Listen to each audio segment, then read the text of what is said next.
современные операционные, комфортные палаты. Казань, 2-я юго-западная, 35.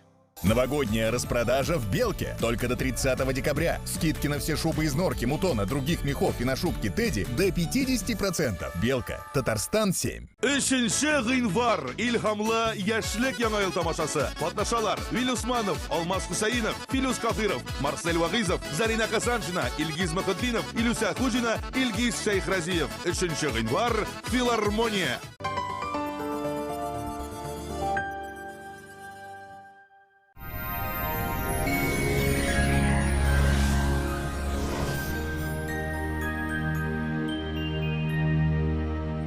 Исәнмесез, эфирда һава торышы чыгарылышы. Иңлек сезнең игътибарыгызга кыска гына мәгълүмат. Яңа аш бүлмәсе кирәк икән, сузмагыз, Данил Мастерга кичектереп түләү шартлары белән заказ бирегез.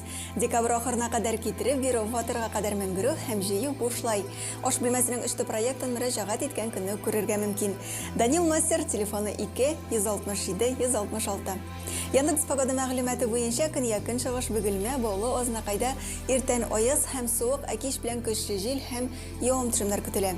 Көнбатыш циклонның җылы фронты республикабызга якынаю сәбәпле температура берничә градуска күтәрелә. Кайбер районнарда көчле җил, буран чыгу ихтимал, аеруча кич белән.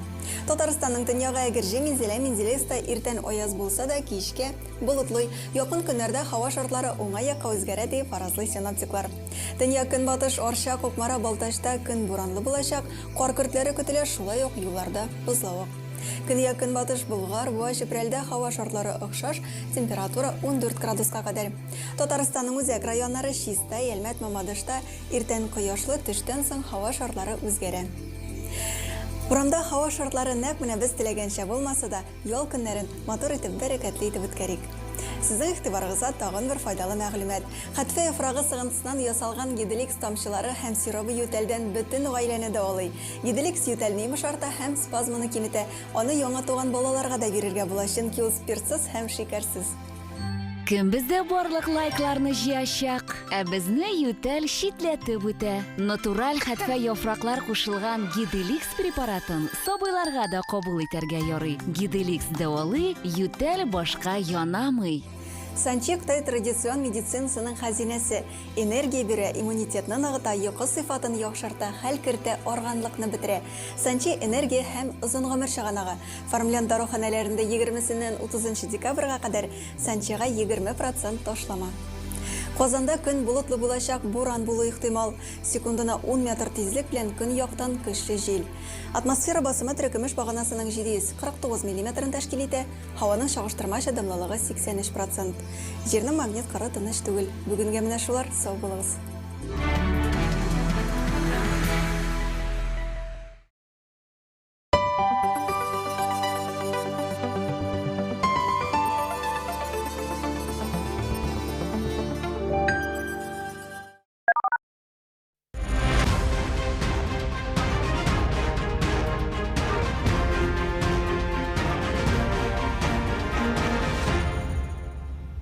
Добрый вечер, Хайрли Кич. В эфире ток-шоу «Точка опоры». Это завершающий предновогодний выпуск. Итак, подходит год к концу. Все средства массовой информации пестрят рейтингами. Человек года в сфере экономики, политики, искусства, спорта.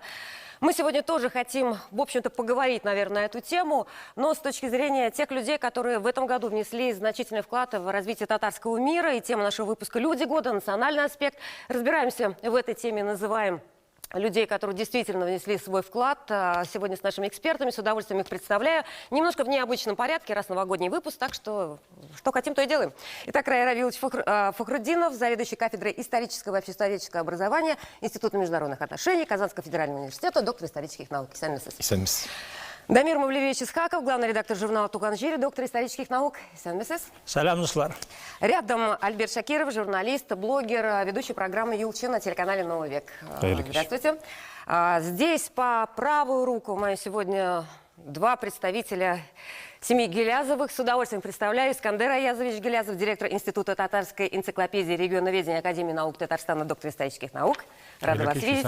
И Мансур Аязович Гилязов, драматург, писатель, сценарист, заслуженный деятель искусства Татарстана. Рада вас видеть. С нами на связи Даниэль Тимирханович Ахметов, руководитель Тюменского филиала Меджлиса татарских Мурс. Хайрли Кич. ИСМС.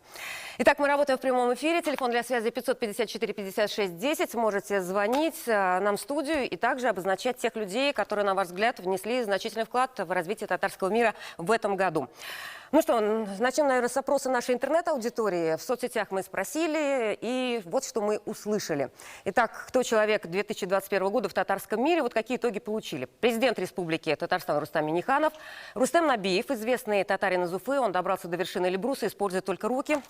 Он потерял ноги во время обрушения казармы. И вот преодолел на руках 13 километров, чтобы покорить вершину. В числе интернет-аудитории таких героев певица Ильсея Бадреддинова.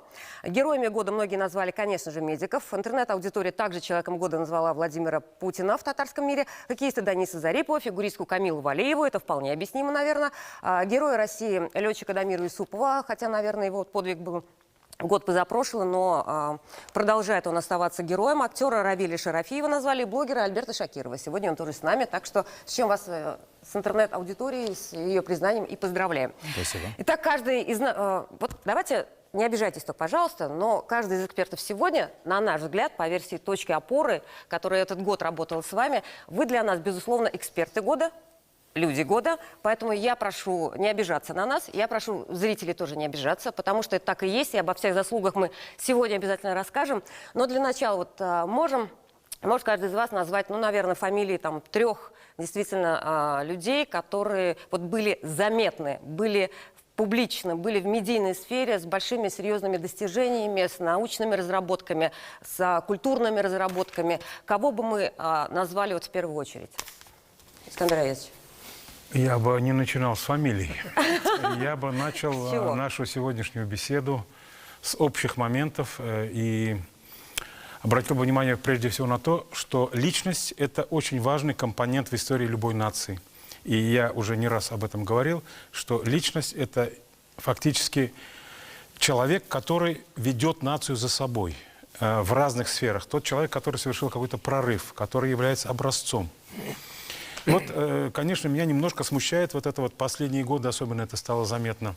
Это мода. Обязательно в конце года провозглашать человека года, личность года. Понимаете, это ведь тоже надо понимать, что личность – это штучный товар. Это раз. И, в общем-то, личности, которые могли бы быть образцом для всех, они не появляются часто. И второй момент, который здесь я хотел бы упомянуть, то, что личность, или кого мы называем личностью, очень часто бывает субъективным мнением. И вот то, что, скажем, вы назвали, это ведь тоже не, скажем так, зависит от интересов, не объективное мнение. Человека, это конечно, мнение интерес. Отдельных людей, которые там видели, например, этих героев по телевизору, что-то там слышали по радио, видели, нашли что-то в интернете, понимаете? Поэтому я вообще считаю, что личности, наверное, вот так, именно так строить по ранжиру, именно по заданию. Вот конец года наступил, мы должны обязательно составить список. Пьедестал. На мой взгляд, это, конечно, весьма условная вещь. Хорошо, а можем зайти, например, достижения, за которыми стоит личность, которую бы вы отметили в этом году? Ну, понимаете, я бы, например, в этом ушедшем году, или уходящем пока еще, скажем так, году, назвал бы те события, которые для Татарстана имели знаковое значение, и тех людей, которые в этих событиях приняли особое участие. У нас этот год был годом родных языков и народного единства. Этот год был годом переписи. Прежде всего, для Татарстана это самое важное, на мой взгляд, событие. Об этом мы с вами уже на передаче говорили. И поэтому в этих 2 сферах я бы назвал, например, опять-таки, это мое чисто субъективное мнение. Да, в этой ситуации. На, скажем, год родных языков я бы назвал бы, конечно, Марата Готовича Ахметова. Без всяких сомнений, на мой взгляд, потому что этот человек взялся за очень тяжелую и за очень, в общем-то, по-моему, заброшенную тему, которой не хватало внимания. И взялся за нее очень ответственно, очень серьезно. И, на мой взгляд, вполне хорошо справился. И я надеюсь, что это еще будет дальше развиваться. Если брать второй сюжет, о котором я сказал, это перепись, то здесь бы я, конечно, выделил прежде всего работу наших историков. Понимаете, что мне понравилось прежде всего в работе наших историков в дни переписи, это то, что работа у нас велась без лишней истерики и без лишней суеты. Мы понимали, в какой ситуации оказались. в этот момент. Я думаю, что мы вели себя достойно. Наши историки, прежде всего, которые вот освещали перепись, пропагандировали и так далее. Здесь же, скажем, я бы назвал и Радика Римовича Салихова, и, скажем, подготовленный коллективом Института истории замечательную книгу Татаро-Уфимского уезда. Здесь я назвал бы Дамира Исхакова, который в этом направлении очень много сделал и работал. Здесь бы я назвал Раиля Фахруддинова, который также очень много действительно важного сделал в этом направлении. То есть, конечно, здесь в этой же аудитории своих же коллег, так скажем, отмечать, может быть, не совсем этично, но если так оно и есть, то так и надо называть. Да? Вот пока я ограничился этим, а то получится так, что я буду говорить, а остальные промолчу чуть-чуть. Да, Рай Равилович. Да, ну, во-первых, большую роль вот подготовки переписей сыграл, заметьте, Искандер Аязович, не штучный товар, а такая личность, как Искандер Аязович. Вот все-таки личность, по-моему, это не штучный товар. Раиль, вот с этим я не согласен. друг друга не говорить. Это, во-первых. Теперь, Ну, что бы то ни было, экспертов действительно в этой области и личностей в этой области вы знаете, не так вот много. с этим тезисом, который Искандер сказал, Аязович, что все-таки как-то вот выделять кого-то, кто-то может обидеться, я хотел бы, вот я с этим, кстати, полностью согласен. И говоря об уходящем годе, вот нельзя забывать, что у нас была пандемия ведь, да? Я бы все-таки назвал наших врачей, и, кстати, и в вопросе это указывали. Помните, Светлана Николаевна, была какая-то передача, какой памятник поставить. Вот я бы, например, поставил памятник нашим врачам, да, которые, не жалея себя, ни время, боролись с этой болезнью и борются с этой болезнью. И я бы, конечно, назвал, наверное, учителей. Вот учителя, те, которые учат наших детей, вообще педагоги, живут они очень скромно, неплохо. С другой стороны, не так уж, может быть, и хорошо, как бы им хотелось. Я бы все-таки пожелал им более достойной жизни. И вот в связи с этим я хотел бы выделить вот тех педагогов, которые работают с детьми, которые работают с подрастающим поколением, тоже не жалеют себя. Вот, и вот как-то я выделил бы именно вот эти две категории Раиль очень людей. дипломатично, но не назвал ни одного имени, кроме моего. Я еще не закончил. Не закончил? Да, еще фамилии, я здесь, конечно, полностью вот Искандера Аязовича поддерживаю. Здесь не зря в этой студии приглашены достойные люди, которые каждый в своей области, он очень сделал много и делает очень много. Поэтому все присутствующие здесь люди, в том числе и Светлана Николаевна, тоже люди года. Рахмет. Дамир Мавлевич, у нас вот в этих рейтингах, о которых, за что наш журналистов ругал вот сейчас Искандер Аязович, вот он лидер практически везде в этих рейтингах, в ряде СМИ, и это понятно. Для нас это вполне объяснимо, для журналистов, потому что это человек, ну, действительно, по нашей версии, претендует на звание Человека года, и голосование, насколько я понимаю, продолжается. Несколько изданий и федеральных, и республиканских, по-моему, выпустили. Но, Искандер Мавлевич, на ваш взгляд, можно называть Человека годом или нет? Есть ли фамилия у вас? На самом деле татары друг друга хвалить не любят. Вот в отличие от евреев, у нас есть такой недостаток, который, конечно, надо компенсировать. Все-таки хвалить надо? Хвалить надо обязательно. Но я считаю, что вот видную роль сыграли в этом году, в течение года. Это мои коллеги Руслан Айсен, Ильнур Ярхамов, Ильнар Гарифуллин. Я с ними работал вместе, поэтому знаю, как мы трудились на разных нивах. Я думаю, что если таких людей будет побольше, мы в будущем сможем сделать большие дела, в том числе и с чисто идеологического плана. Многие думают, что вот перепись прошла и все закончилось. Я думаю, что только все еще начинается. Тем более год сейчас ожидается довольно сложный, следующий год. Там всякое может быть. Конечно, у нас экспертов и политтехнологов не очень любят. По известным причинам. Мы можем сказать правду матку в глаза, это не всем нравится. Но я думаю, что вот эта категория лиц нам в дальнейшем понадобится. Поэтому я призываю нашу телевизионную публику больше обращать внимание на людей, которые умеют высказать мысли. Их, как показал опыт, не так уж и много. Они Нас действительно осталось мало. замечательные ораторы. Мы с ними все трое были гостями этой студии. Мы тоже с ними проработали этот год. Просто у нас вот не хватает тумб. Мы сегодня бы и возможностей, и Светлана, камер. я еще одну вещь добавлю. То, что вот Дамир Мавлявич скромно так себя обделил вниманием, да, то, что правильно сказал Раиль, назвав его фамилию, и я считаю, что я прав, назвав фамилию. Именно единственный человек, наверное, из, так скажем, из наших интеллектуалов, который удостоился карикатуры такой серьезной. Это тоже показатель. Это тоже показатель. Кстати, я хочу сказать, я их специально собираю. Музыкальский? И хочу потом да. отдельно опубликовать как элемент противоборства. Мы должны уметь анализировать и такие вещи. Так что будет очень интересно. Это в следующем году я обязательно сделаю. Отлично. Альберт, на ваш взгляд, может быть, в интернет-аудитории, то есть кого бы вы выделили? Ну, здесь я соглашусь с высказыванием Искандера Аязовича, то, что да, это довольно-таки субъективный метод оценки, и абсолютно солидарен с логикой Дамира Мавлевича, то, что определять таких людей можно в тех сферах, в которых ты поучаствовал сам, и можешь объяснить или хотя бы анализировать труд того или иного человека.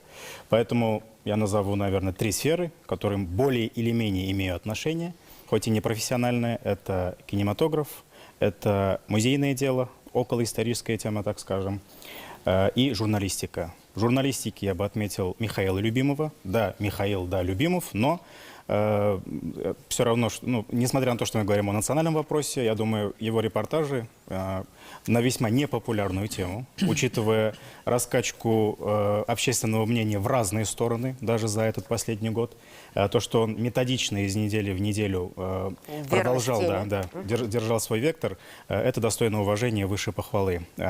Среди аудитории, в составе аудитории телеканала, в том числе и татарская аудитория, я думаю, от этого только выиграла. Поэтому он имеет немалое влияние на состояние нашей нации. В сфере кинематографа я бы отметил Ильдара Ягафарова. И это связано не столько с его громкой, хорошей премьерой «Исян Месес». Сама премьера, да, это, ну, скажем, это событие, но это инструмент в его руках, потому что он показал, что наши местные татарстанские специалисты могут снимать не хуже людей, которых позвали, вызвали, попросили, допустим, из других крупных городов. Ну, чаще всего это бывает Москва. То, что наши специалисты работают не хуже, я думаю, что это очень серьезная веха и фундамент для развития именно татарского кинематографа. Ну и что касается музейного дела, здесь я хочу отметить личность, которая не только в этом году, но последние, наверное, 4-5 лет развивает музейное дело именно, ну, я бы назвал Казанскую школу музейного дела. Таковая существует. Сейчас мы об этом можем говорить со стопроцентной уверенностью. У нас есть свои традиции, свои методы. Это директор Института археологии Айрат Габитович Сиддиков. И в прошлых годах, и в этом году и музеи, наши татарстанские, казанские музеи, например, городская панорама в Казани или татарская слободка в Свияжске, которые создавались в том числе с его участием в качестве археолога, далее с участием именно в создании экспозиции, они удостоены высших международных наград профессионального музейного сообщества. Я считаю, это большое достижение. Хорошо, спасибо, Мансур Аяз. Потом вам слово. Пока на рекламу. Не переключайтесь.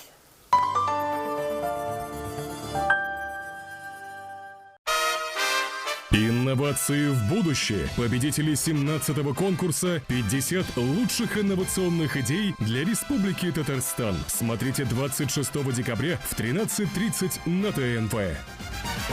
Какой опасный момент! Коллекторы вышли на след и вот-вот начнут преследовать жертву. Но Банкрот-центр поможет списать долги, защитит вас и вашу семью. Записывайтесь на бесплатную консультацию.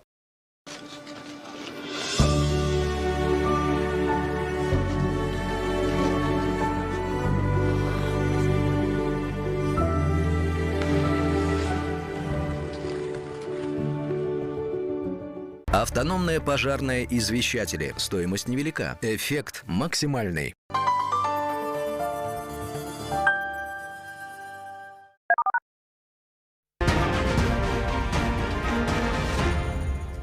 Мы продолжаем ток-шоу «Точка опоры». Мансур Аяз сейчас тоже проговорит о 3 проектах или о 3 личностях, которые, на его взгляд, тоже определили или внесли значительный вклад в развитие татарского мира. Вот о чем можно говорить?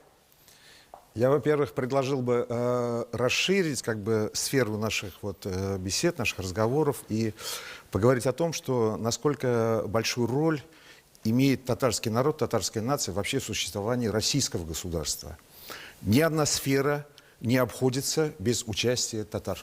Чего бы вы ни коснулись. Это и медицина, это и строительство, это и администрирование, это и авиация, это и культура. Везде есть обязательно наши представители, причем гениальные. Как-то я слушал интервью Константина Райкина, он сказал, когда я набираю в труппу, обязательно ко мне в труппу попадает несколько татар. Вот. И причем это очень талантливые артисты, и на самом деле они и есть. Вот. Поэтому я бы хотел назвать, прежде всего, несколько человек, раз уж все так называют людей, да, я бы хотел назвать Марата Хуснуллина.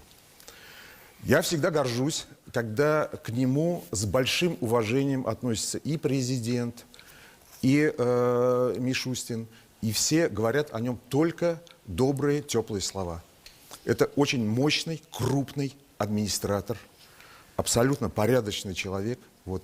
И я горжусь, когда я вижу его где-то на экране и слышу о его достижениях. Алина Загитова. Я восхищаюсь этой маленькой, юной девочкой, которая восхитила весь мир. Ею восхищаются все страны. И причем она, как бы там, век спортсменки же он не очень такой долгий, да? Она сейчас уже переходит и в политику, и в рекламу. То есть это настолько мощная личность, что просто я восхищаюсь, глядя на нее.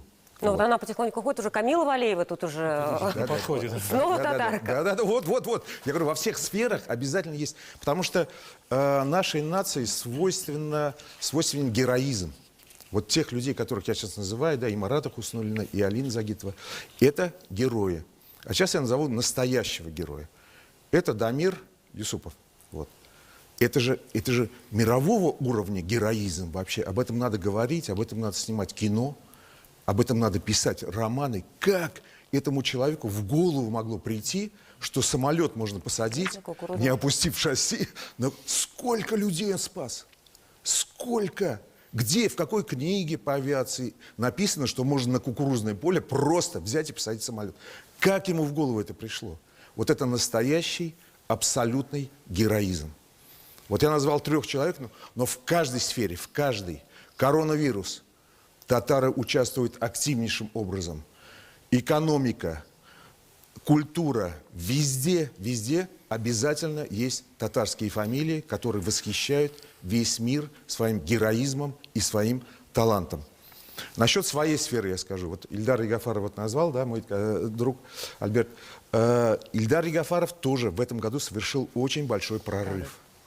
Это был мужественный поступок, что он в большой прокат вывел фильм «Исамисес». И сейчас по всей стране, вот только что он вернулся из Екатеринбурга, везде все восхищаются. В 90 театрах, кинотеатрах Татарстана шел этот фильм. Вот. Поэтому, мне кажется, прорывов очень много. Спасибо, Искандер Аязович. Вот Институт татарской энциклопедии, регионоведения, в общем-то, как раз то научное учреждение, которое изучает великие биографии, личностные достижения. Должна заметить, что книга Искандера Гилязова «Город Казани», Казанский университет в начале 20 века только что практически стал лауреатом республиканского конкурса «Книга года». Да. С чем вас и поздравляем. Спасибо. Итак, вот мы уже говорили о роли личности в развитии, наверное, да, татарского мира, татарской нации в этой ситуации. О чем вот в этом году у вас большой цикл проекта, YouTube-проекта, да, который транслируется, исторические личности. Вот, здесь как раз это совпадает с тем, о чем мы сегодня говорим. Личности должны своим примером вести, не только вести за собой, но и воспитывать. Воспитывать в разных смыслах. И поэтому в начале прошлого года, опять-таки я уже скажу прошлого, да, этого года, мы задумались сделать такой проект, который был бы уже таким современным, с использованием современных технологий. И вот долго думали, ломали голову, как это сделать. И в конце концов пришли к идее сделать такие короткие ролики, посвященные выдающимся личностям татарского народа.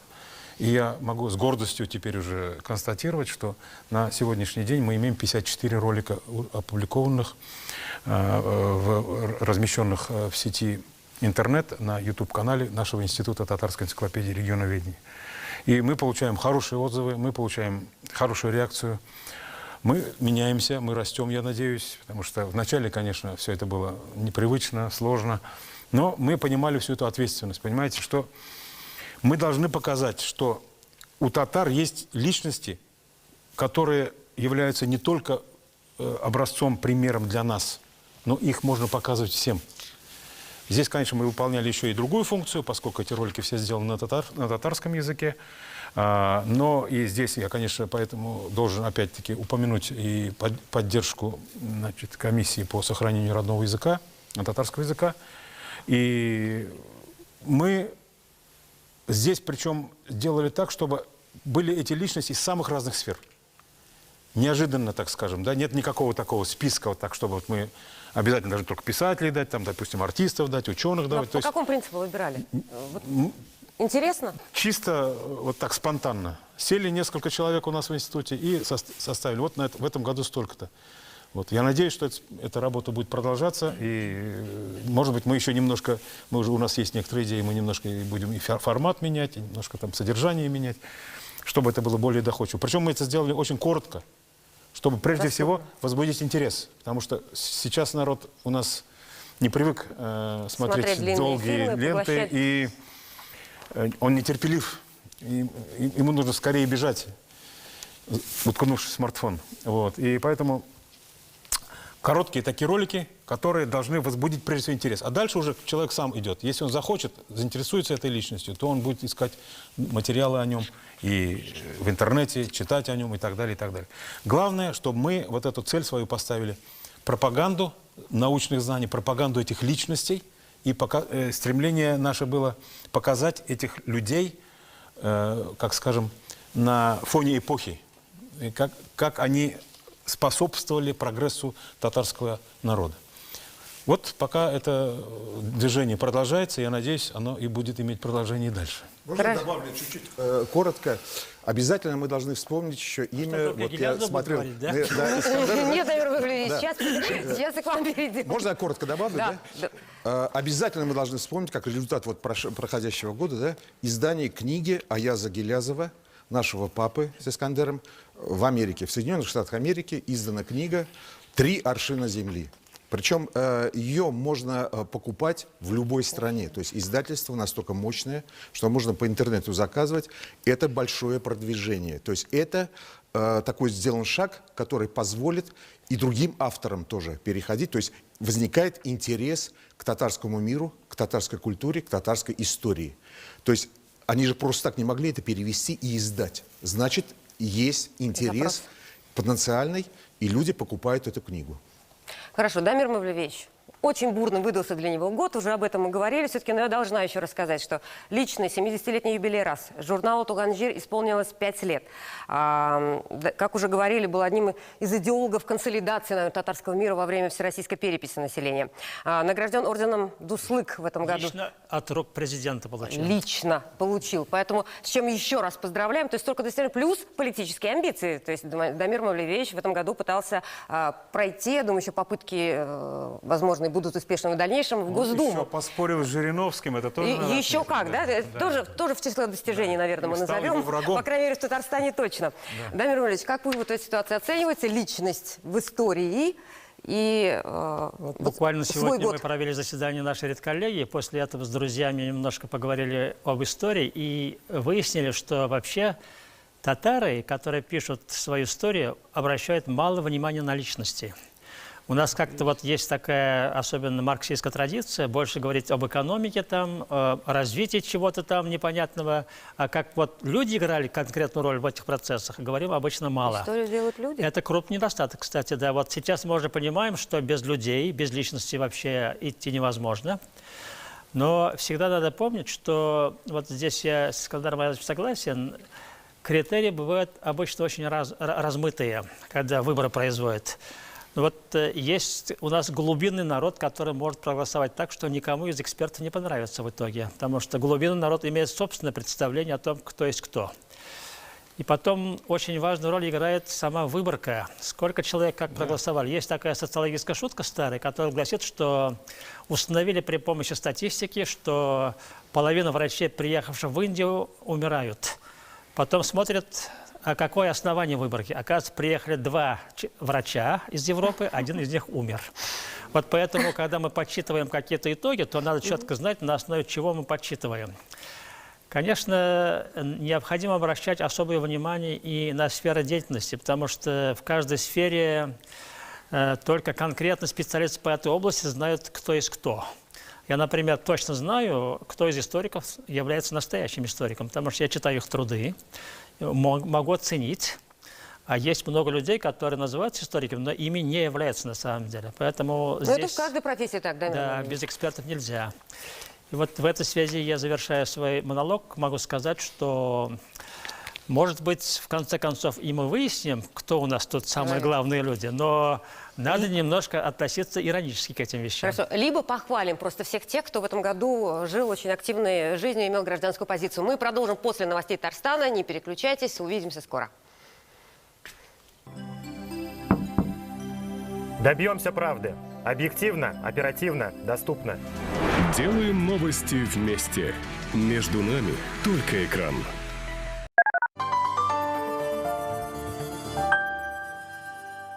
Радость праздника в каждом сердце. Открываем счастью дверцы. Базы отдыха компании «Татнефть». Для Нового года все у нас есть. А еще вокруг красивая природа, вкусная еда и комфортные условия. Любимый праздник отмечаем вместе. Бронирование по телефону в Альметьевске 386-398. Инновации в будущее. Победители 17-го конкурса 50 лучших инновационных идей для Республики Татарстан. Смотрите 26 декабря в 13:30 на ТНП. У ребенка боль в ушах, не дышит нос и часто болит горло? Обратитесь в медцентр здоровья семьи. Опытные лор-врачи-эксперты, лечебные манипуляции, хирургические операции. Казань, 204 2 700.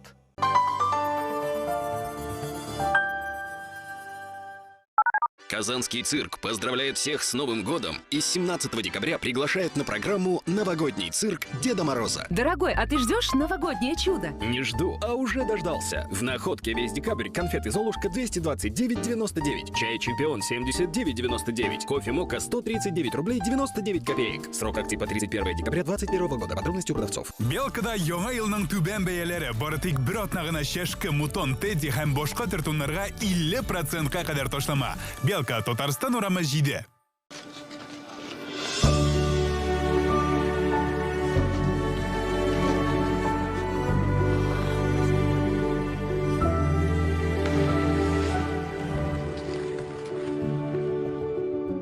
Извещатели крепятся с помощью саморезов. Заряда батарейки хватает на долгий срок. В случае возникновения пожара датчики срабатывают моментально, издавая пронзительный звук. С 30 января по 22 февраля на сцене театра оперы и балета имени Мусы Джалиля 40-й Шаляпинский фестиваль. Лучшие спектакли репертуара с участием звезд оперной сцены. Фестиваль откроет премьера оперы «Тоска» Джакомо Пуччини. Билеты в продаже с 10 декабря.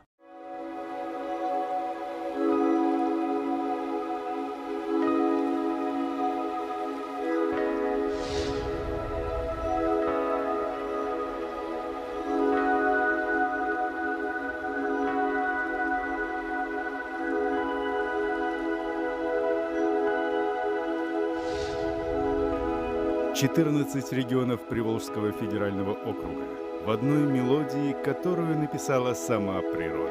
Смотрите и слушайте с 27 декабря.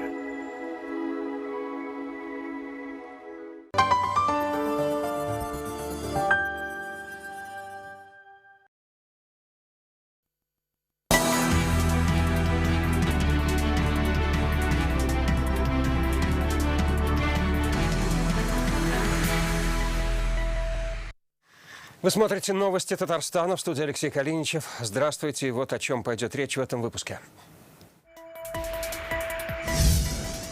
ковид-госпиталях сокращаются койки, а детям на елках пригодятся маски. Сегодня уже на 50-й неделе мы отмечаем снижение почти на 40%.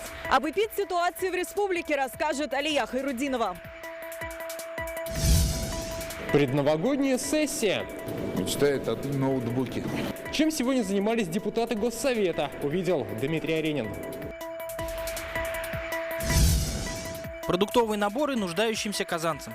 Многодетные семьи, дети, семьи, которые воспитывают особенных детей, неважно какого возраста этот ребенок, очень нужна поддержка. О благотворительной акции Ассоциации предпринимателей мусульман расскажет Иван Сарафанов.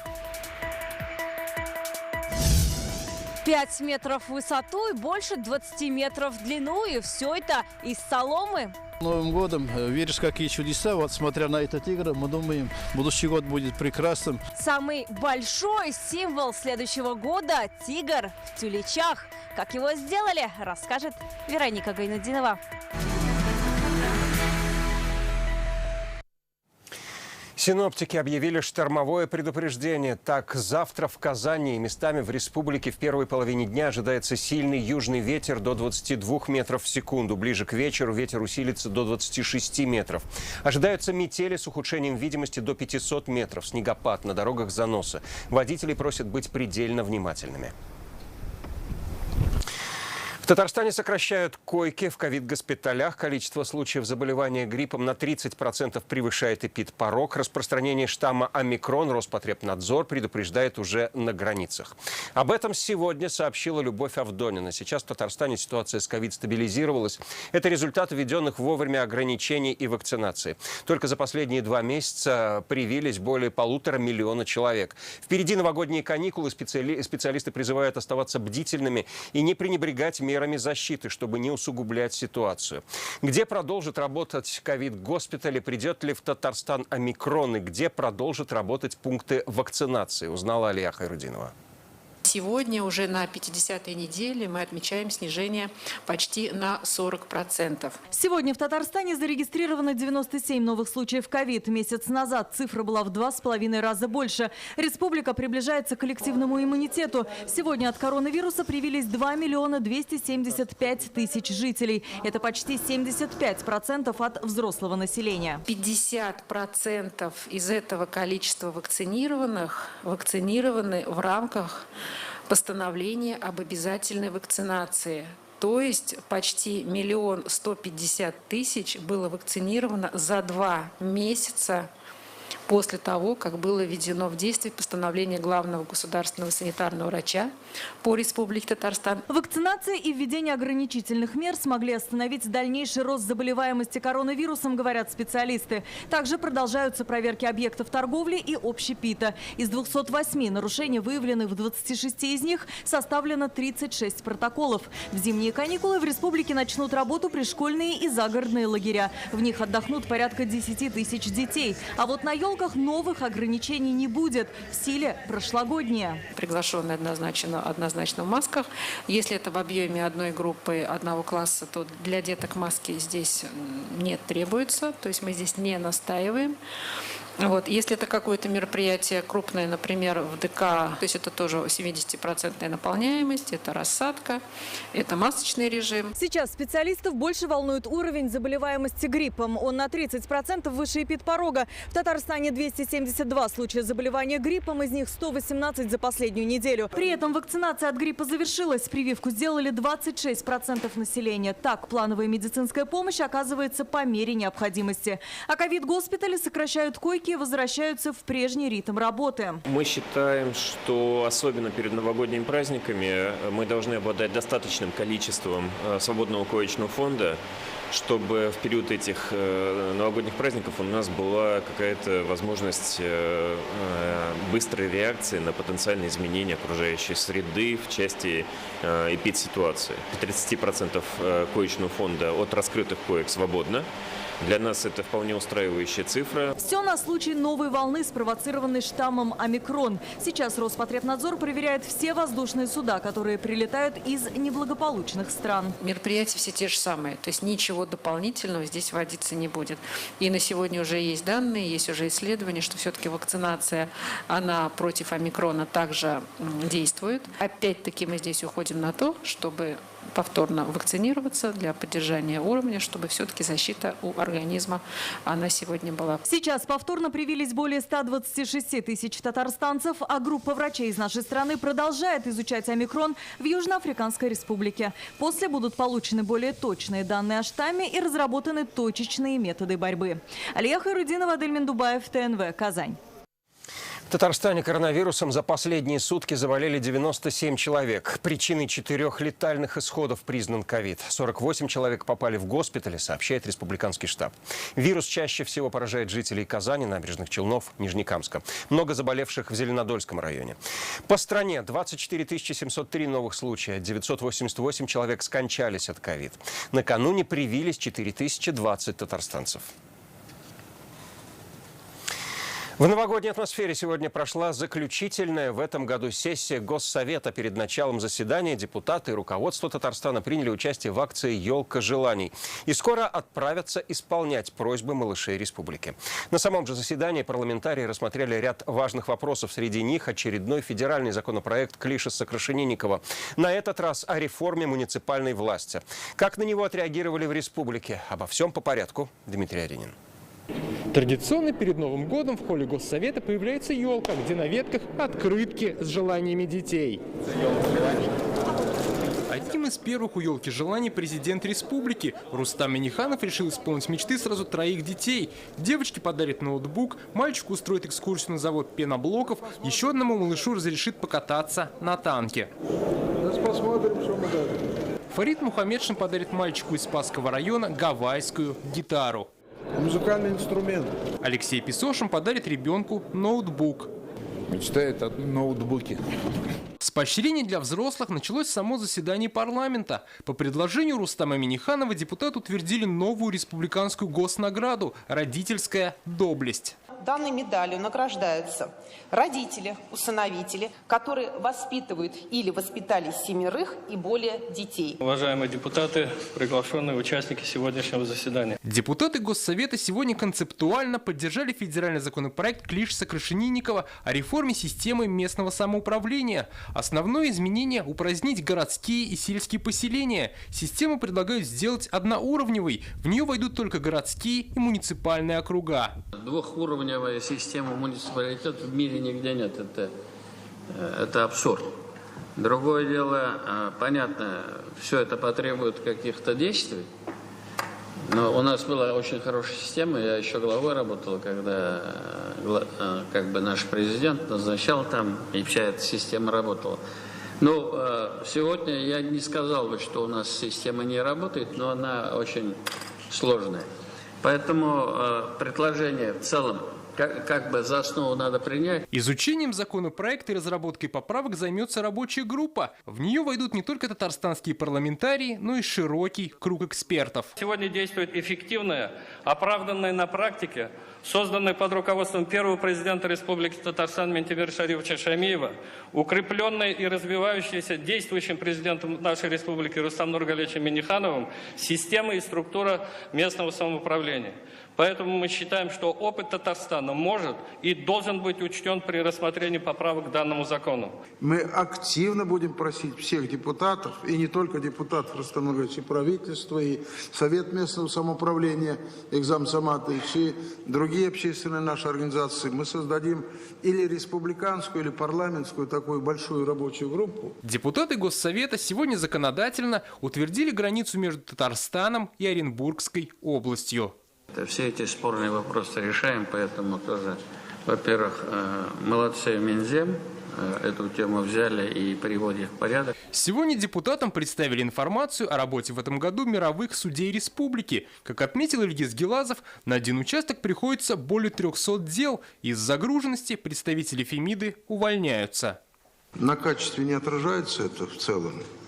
На качестве не отражается, ну вот вы обратили внимание, что 900 жалоб поступило, ну это практически эта цифра за 2 года. Жалобы как раз они и связаны с тем, что люди не могут, в соответствии с законом положено после вынесения, допустим, исполнительный лист вовремя выписать. Мы хотели получить от вас информацию в следующий раз или в ближайшее время. Это только в Татарстане или в целом в других субъектах Российской Федерации? Если это так, то мы должны иметь возможность обратиться в федеральный уровень, еще раз рассмотреть при распределении бюджетных средств нашей республики. Люди идут, как в последнюю инстанцию, к мировому судье. Итоги работы самого Госсовета в этом году подвел Фарид Мухаммедшин. Парламент рассмотрел более 200 вопросов. Среди наиболее важных – поправки к федеральным законам об обороте оружия, наркотиков и деструктивной информации. Также Госдума поддержала 5 татарстанских поправок к закону о публичной власти. Я хочу вас поблагодарить за принципиальность, смелость. И когда мы с вами единодушно 100% проголосовали за то, что мы не можем поддержать этот законопроект в представленной редакции, федеральный законодатель тоже начал более серьезно относиться к этому законопроекту. И наши поправки, часть из наших поправок были услышаны. Очень положительно оцениваю активную работу депутата Прокофьева, которого мы с вами делегировали. Он смело и, самое главное, подготовленно и аргументированно защищал с нами наши позиции, когда отстаивал интересы субъектов Российской Федерации.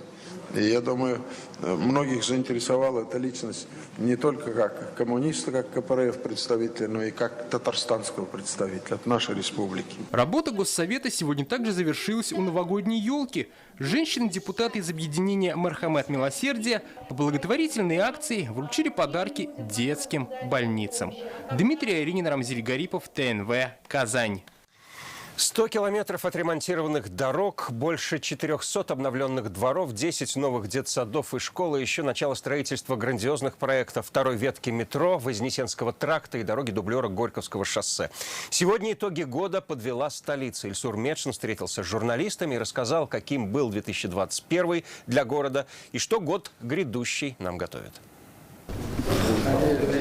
Добрый день, уважаемые коллеги.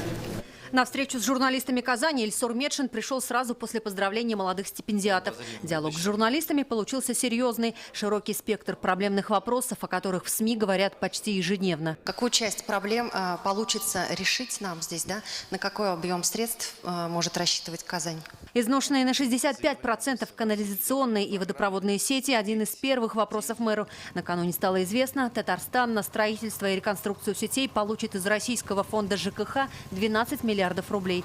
Деньги в столицу пойдут на строительство новых коммуникаций. Эти деньги будут на новые сети узла Лаишевского. Расширение идет в сторону УСАД, аэропорта. Основная часть идет туда.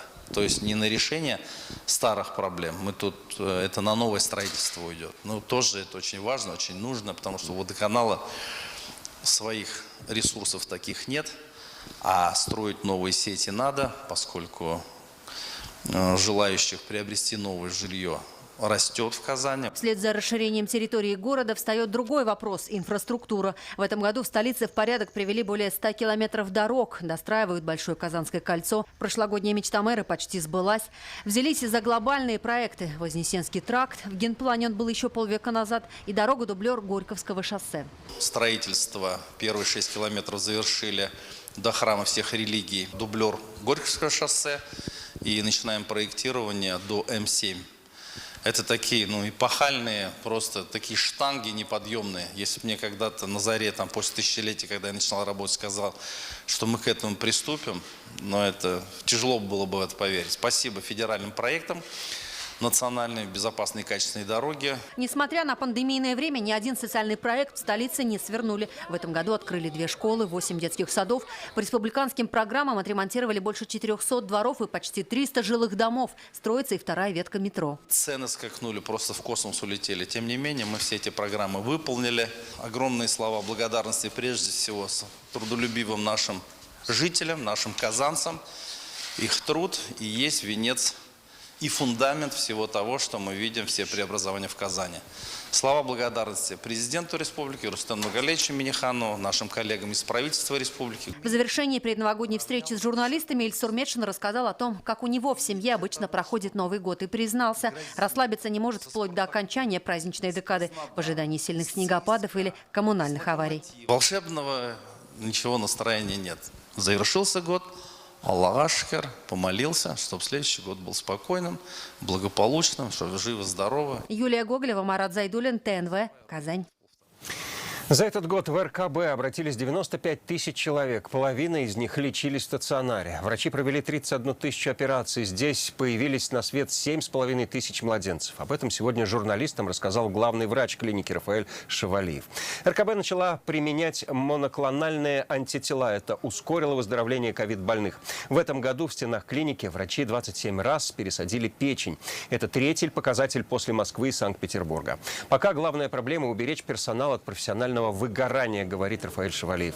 С медиками постоянно работают психологи. 2022 в Татарстане объявлен годом цифровизации. Так, в РКБ одной из приоритетных задач станет развитие телемедицины. Мы надеемся, что та перегрузка, которая есть у медицинского персонала, на самом деле имеет место быть.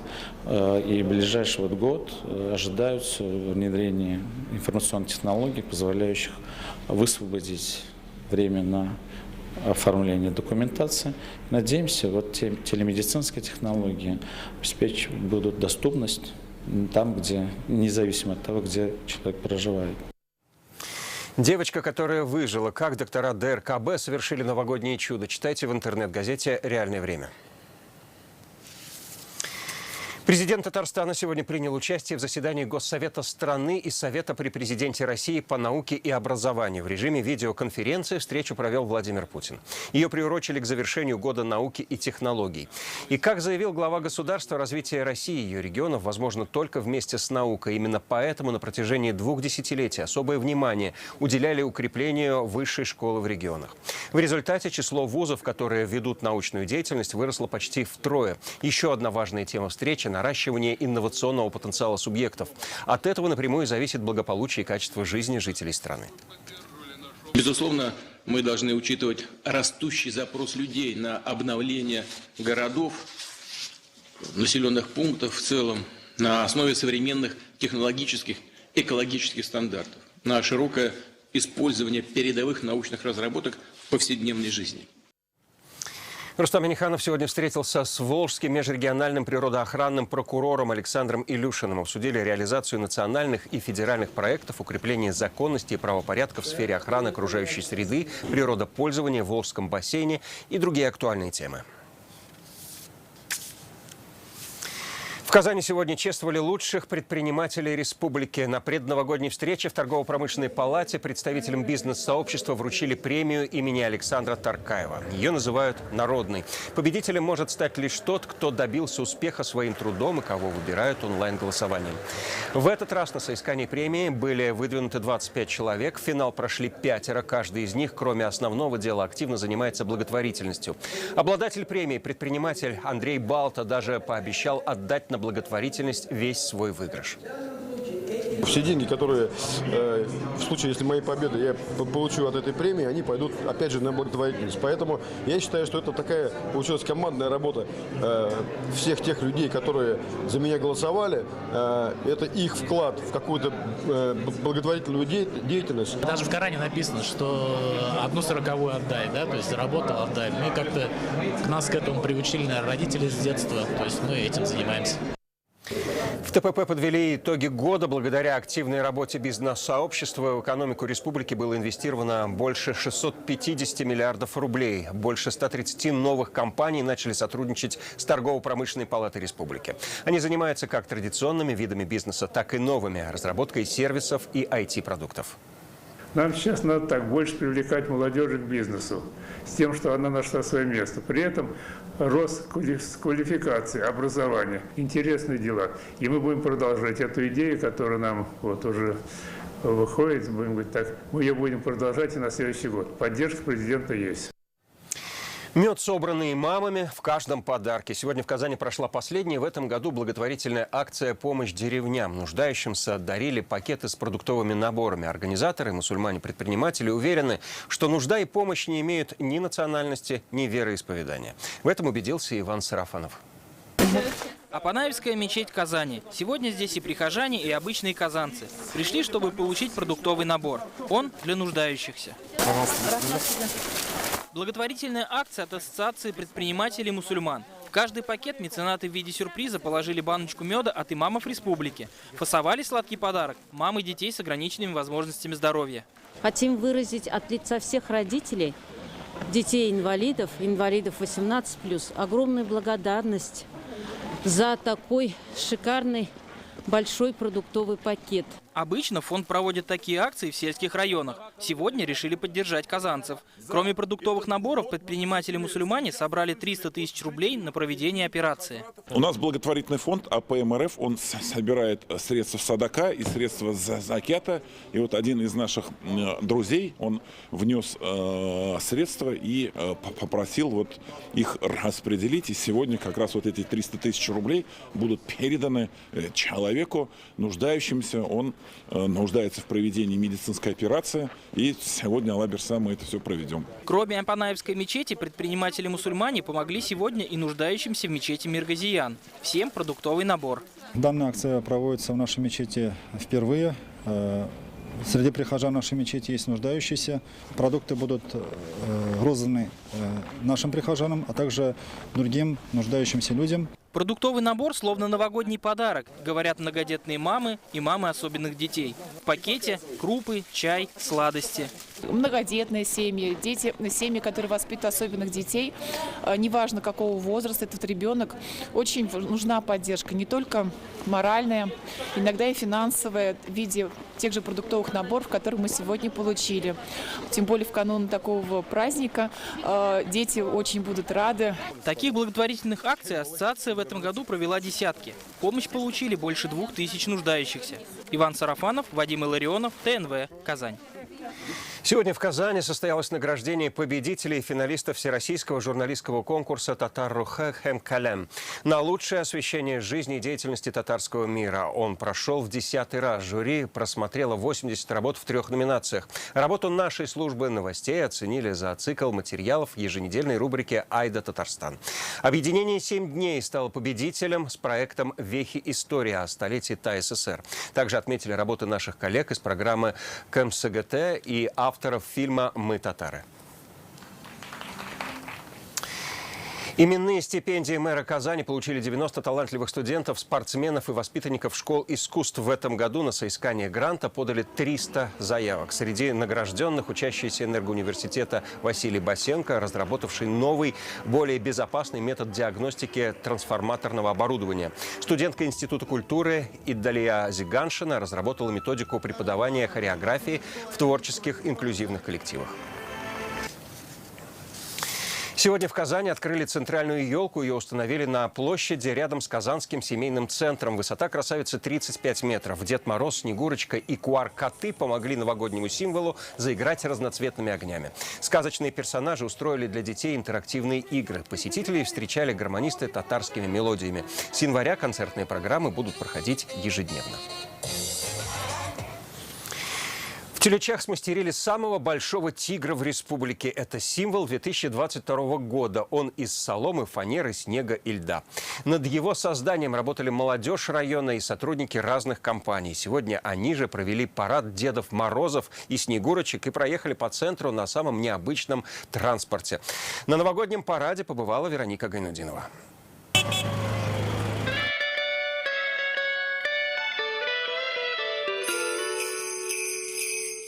Деды Морозы за рулем мини-трактора, на снегоходе, квадроцикле, в санях и на лошадях. Тут уже все зависит от фантазии участников. Это парад зимних волшебников. Рядом Снегурочки, тут и елочка под рукой. И куда же без символа следующего года – тигра. Несмотря на то, что на улице холодно, мы не мерзнем. Пришли поднимать всем настроение и себе тоже, конечно. С наступающим. Было бы приятно всем. Вышли на Новый год поздравить всех. Такой парад Дедов Морозов и Снегурочек в Тюлечах устраивают уже 3-й год. Сегодня было холодно, но мороз их не испугал. Правда, не всех. Снеговик, чтобы не замерзнуть, начал танцевать. Не смог пропустить такой праздник. Сегодня должен был быть на смене, но поменялся с коллегой, и вот я на параде. Благодаря празднику новогоднего настроения стало еще больше. Наш район уже весь украсили. Вот видите, у нас очень большой символ года стоит в центре. Мы очень ждали этот праздник. В самом центре Тюлечей смастерили, как они говорят, самого большого символа следующего года – тигра. Он из соломы, а чтобы все было безопасно, покрыли противопожарным средством. Создавали его неделю. Этот необычный тигр 5 метров в высоту, 6 метров в ширину и больше 20 метров в длину. Тюлечинцы уверены, в 2022-м символ года принесет им удачу. 2021 год уходит в историю. Он был не совсем благоприятный в области сельского хозяйства для нашего района. Но несмотря на это, мы вот думали, посоветовались с молодежью районного центра, с нашими работниками различных предприятий и организаций и думали вот такую сделать огромного тигра. Перед Новым годом веришь, какие чудеса. Вот смотря на этот тигр, мы думаем, будущий год будет прекрасным. Тем более новогоднее настроение тюлячинцы уже создали. Теперь здесь ждут сам праздник, чтобы встретить Новый год еще масштабнее. Вероника Гайнудинова, Алмаз Зиядинов, ТНВ, Тюлячи. На этом пока все. Больше новостей вы найдете на наших ресурсах в интернете. Всего вам доброго. До встречи.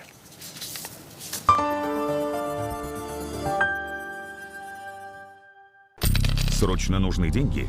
Мы поможем. Порадуйте себя и близких уже сегодня. Оформите заявку в офисе вашего города или на сайте centrofinance.ru. Телефон 8 800 777 37 37. Nissan в РРТ купил. Скидку 200 тысяч и резину получил. Автоцентр РРТ 212 30 10. Светлая долина. Старт продаж новых домов. Забронируйте квартиру на сайте akbarsdom.ru и по телефону в Казани 212 26 76. АО «Тата Агролизинг» осуществляет продажу новой ИБУ сельхозтехники. Отдел продаж по телефону в Казани 203 86 02.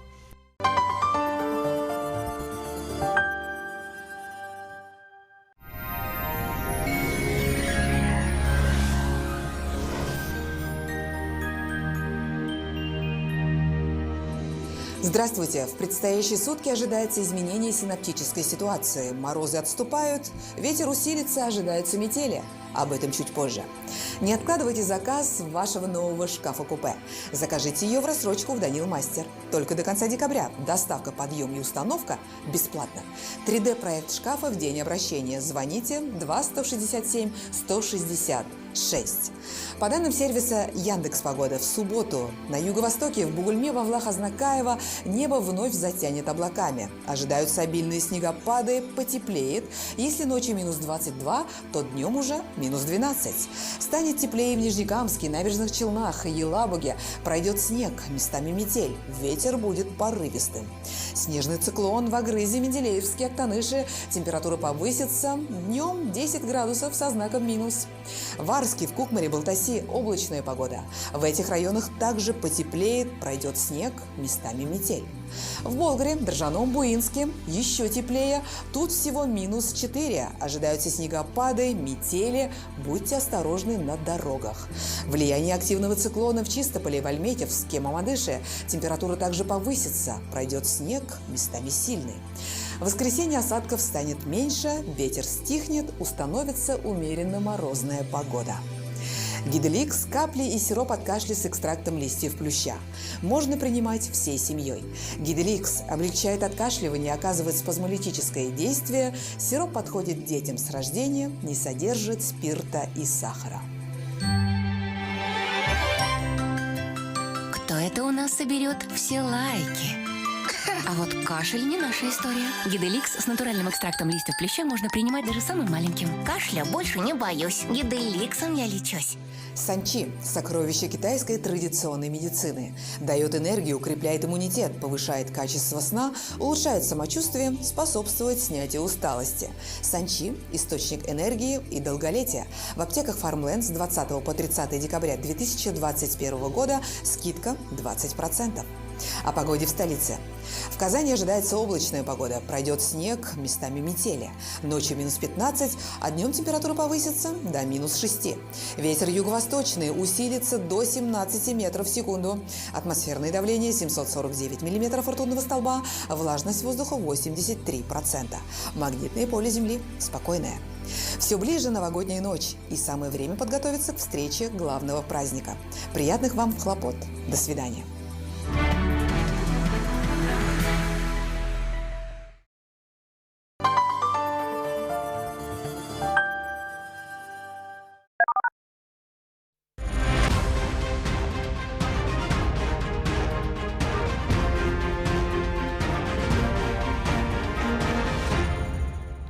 Еще раз здравствуйте. Мы продолжаем ток-шоу «Точка опоры» на телеканале ТНВ Татарстан. Сегодня говорим о людях, которые внесли значительный вклад в развитие татарского мира. Прежде чем перейти к нашему сегодняшнему герою из Тюмени, хотелось бы еще назвать несколько фамилий. Так, династия ученых Максютовых из научного центра вирусологии и биотехнологий «Вектор» в Новосибирске продолжает борьбу с коронавирусом, разрабатывает вакцины. Несмотря ни на что, в этом году, как бы ни отнеслись некоторые гости сегодняшней студии, Гузель Яхина выпустила новую книгу «Эшелон Самарканд». О фигуристке Камиле Валеевой мы уже говорили. Вот, Даниил Тимирханович, на ваш взгляд, оттуда, из Тюмени, у вас герой года, человек года в татарском мире из Татарстана, из других регионов России. О ком вы можете сегодня сказать? Ну, я хочу присоединиться, что все у нас названные лица являются, может, лицами года, на самом деле, людьми года, на самом. Вот. Хочу отметить Дамира Мамлеевича, который у нас человек работал на всех фронтах идеологических. На самом деле, в этом году у него очень удачный год. Человек, который поставил Жириновского на место. Можно сказать, один из многих. Вот, это один из человек года, на самом деле. Можно так сказать, что, на самом деле, идеолог татарского мира, да. Кроме этого, я, наверное, могу сказать, что еще посмотреть. Это тех, кто кроме тех, кто на слуху, у нас еще те есть, кто на самом деле принимает участие в различных законодательных системах, допустим, попытки защиты Республики Татарстан, это при принятии системы публичной власти России, депутаты Государственной Думы, которые пытались отстоять государственность татарскую у нас, сам Татарстан на самом деле, ну, наверное, президента Татарстана, потому что очень сложно, понимаете, пока мы тут все здесь собираемся, что-то выступаем, они там ведут соответствующую работу, направление деятельности по сохранению то, что есть на самом деле, татарского мира, который у нас есть, и это единицы территориальные. Хорошо, спасибо. Подготовился, да, Даниил Тимирханович? Время у него было. Мы тут сразу начали. Спасибо большое.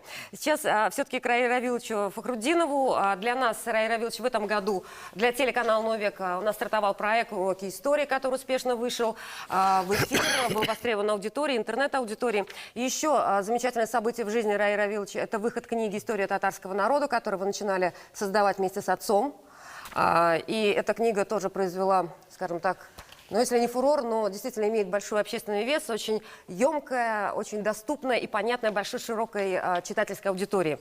Вот как вы, раз история татарского народа, оцените вы роль личности? Ну, я вообще счастлив, что я принадлежу к татарскому народу. Я счастлив, что я дружу вот с своими коллегами, это интеллектуалы. Я очень счастлив, что мы в этом году сотрудничали с ТНВ. Правда, вот этот проект, который, я надеюсь, был тепло воспринятый телевизионной аудиторией, я от него получил огромное удовольствие. Вот и в связи с этим я хотел бы, пользуясь случаем, поблагодарить, во-первых, вашу прекрасную журналистскую профессиональную команду. Это, правда, профессионалы высокого уровня. И говоря о героях этого года, о личностях этого года, все-таки я назвал бы Ильшата Аминова и его прекрасную команду, которые вот эти проекты, тут ведь не только были уроки истории, появилось достаточно много интересных проектов. Они, по-моему, очень тепло восприняты аудиторией. Я вот, например, когда особенно летом проходил по улице, ко мне подходили, со мной разговаривали. Да, и это наш совместный проект. И без... Вообще эта идея была, по-моему, Ильшата Аминова, да? Поэтому вот ваша профессиональная... Ну, я назвал бы это вообще в моем представлении высшей гильдии профессионализма, поэтому я очень за это благодарен и надеюсь, что вот на будущий год наше сотрудничество как-то будет развиваться по нарастающей. Хорошо, вам большое спасибо. Сейчас еще один герой года уже в сфере культуры. Мансур Аязович знает о героях не понаслышке тоже. В этом году у вас состоялась премьера, у Ильдара Ягафарова состоялась премьера фильма «Исламец» по вашему сценарию. Вот кого бы вы все-таки в числе культурного движения, кого нужно еще поддерживать? Какие новые имена появляются? Мансур Аязович. Я бы вышел за рамки вашего вопроса, потому что надо обязательно нам затронуть тему будущих поколений. Мы сейчас говорим о сегодняшнем состоянии нации, о наших героях, которые были раньше. Забота о детях – это важнейшая составляющая нашей нации, нашего народа. Новых имен Поэтому, иначе не да, будет, конечно, надо думать о детях. У всех у нас есть дети, у всех у нас есть внуки. Поэтому я бы хотел назвать лидера и основоположника движения «Салят». Это Джавдат Сулейманов. Джавдат Сулейманов. Вот. Это великий, это выдающийся человек. Я с этим движением очень активно общаюсь. Да? Это потрясающее явление, когда собираются самые талантливые дети, и они работают в своих программах и так далее. Это наше будущее. Ну, тоже лидеров прием, да? Да, это крупный лидер, и это крупное движение. Это не просто же лагерь какой-то. Который открывает новые имена. Да, это открывает новые имена и создает себе возможность. Второе, конечно, я бы назвал Мектимир Шарипович Шаймиева. Да? Это школа Адымнар. У меня там учатся дети, у меня там учатся внуки. Да? Это тоже потрясающее явление же. Это не просто школа, это целая как бы индустрия. Там же есть и интернат, там и есть и форма образования. Дошкольное образование. Это наше будущее. Поэтому вот два вот этих направления я выделил как шаг в будущее. Это и два вот этих лидера, вот они, конечно, обязательно вот в этом даже движении войдут в историю. Хорошо, но все-таки новые имена в культуре. На кого можно... новые имена, будущее? Конечно, я кого назову нужно сейчас. Поддерживать? Кто открывает? Похвалю себя. По моей пьесе снимается фильм уже, он почти до конца уже снят, он называется «Микулай». Это из жизни Крэшен. Там в главной роли снимался Виктор Сухоруков. Ильшат Рахимбаев, режиссер? Да, Ильшат Рахимбаев, да, это Рахимбаев фильм. Вот, это очень талантливый актер с очень мощной такой режиссерской мускулатурой, вот, на которого мы можем, конечно, вот, ориентироваться в будущем. Вот. Ильшат Рахимбаев я назвал. Хорошо, к Альберту вот шокирующий вопрос. По блогосфере очень много было вопросов, особенно среди татароязычных блогеров, потому что первые блогеры, которые появлялись, это блогеры, которые рассказывают об обычной жизни, о том, как он живет со своей семьей, что он ест и так далее, и так далее. Блогеров, которые размышляют на общественно-политические темы, на острые темы, злободневные темы в татарской среде было мало. Что сегодня произошло, если действительно те люди, которые сегодня имеют определенный вес в интернет-аудитории, кого бы вы там могли отметить? За кем может пойти интернет-аудитория дальше? К сожалению, кроме Руслана Айсина, я здесь назвать особо таких открытий не могу. И то Руслан Айсин, человек, который всегда занимался интернет-аудиторией в том числе. То есть он, я не знаю, как публицист, блогером назвать я его не могу. Это слишком легкое слово для таких людей, вот как Руслан Айсин, например. Тот же самый Эльнар Гарифуллин.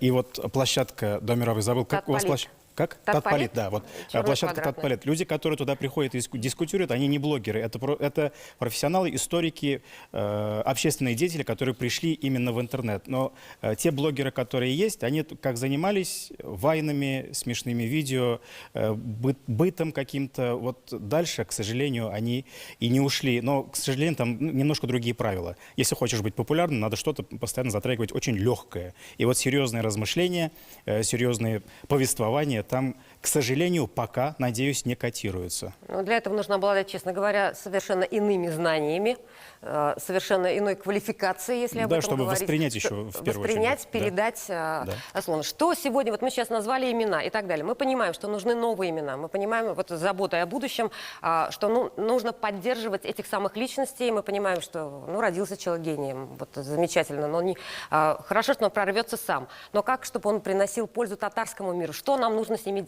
Что нужно делать? Программу господдержки. Каким образом выращивать? Вот давайте грубое, может быть, слово, но на самом деле лидеры выращивают. Можно я отмечу здесь? Да, вот, что нужно сделать? Пользуясь случаем, пока не забыл. Я здесь бы отметил работу с краеведами, которые последние годы ведется очень активно. Я не могу сказать, что там молодые люди, но там люди, несомненно, активные. И это как раз та ситуация, когда мы говорим о личности в истории. Да, это личности в истории края определенного, но это люди, которые ведут за собой то сообщество, в котором они находятся. Республика Мариэл, село Алашайка, Парангинский район, который ранее, в первые годы образования, назывался вообще татарским районом. Там Наилявый краевед, который очень так обоснованно, там, ну, серьезно изучает историю этого края и ведет за собой еще молодое поколение. Татарстан, Рыбнослободский район, Нурулла Гариф, историк, краевед в том числе. Он пример для остальных, в том числе для предпринимателей. Он занимается восстановлением, расчисткой, например, мавзолеев наших суфиев, которые жили вот именно в селе Кутлубыкаш, например. Он ставит памятники, которые он изготавливает сам. Это памятные знаки, допустим. И вот его движуха, которую он создает, может быть, она не так и заметна, но хотя бы для Рыбнослободского района он, несомненно, имеет вес. И когда в связи с переписью, в связи с работой, которую отметил Искандер Аязович, развитием языка, истории татарской, появилась работа, в том числе и от Конгресса татар, когда их начали собирать, вывозить туда же, там, в Тюмень, Омск, когда с ними начали целенаправленно работать, их результаты, они на самом деле стали видными. Там вот тоже есть пласт, работа и польза для татарского мира. Но это абсолютно личная инициатива, общественная инициатива. В большей степени это общественники, краеведы на местах. Да, но их же поднимают. Да, их что нужно на уровне государственной поддержки? Что нам нужно создать?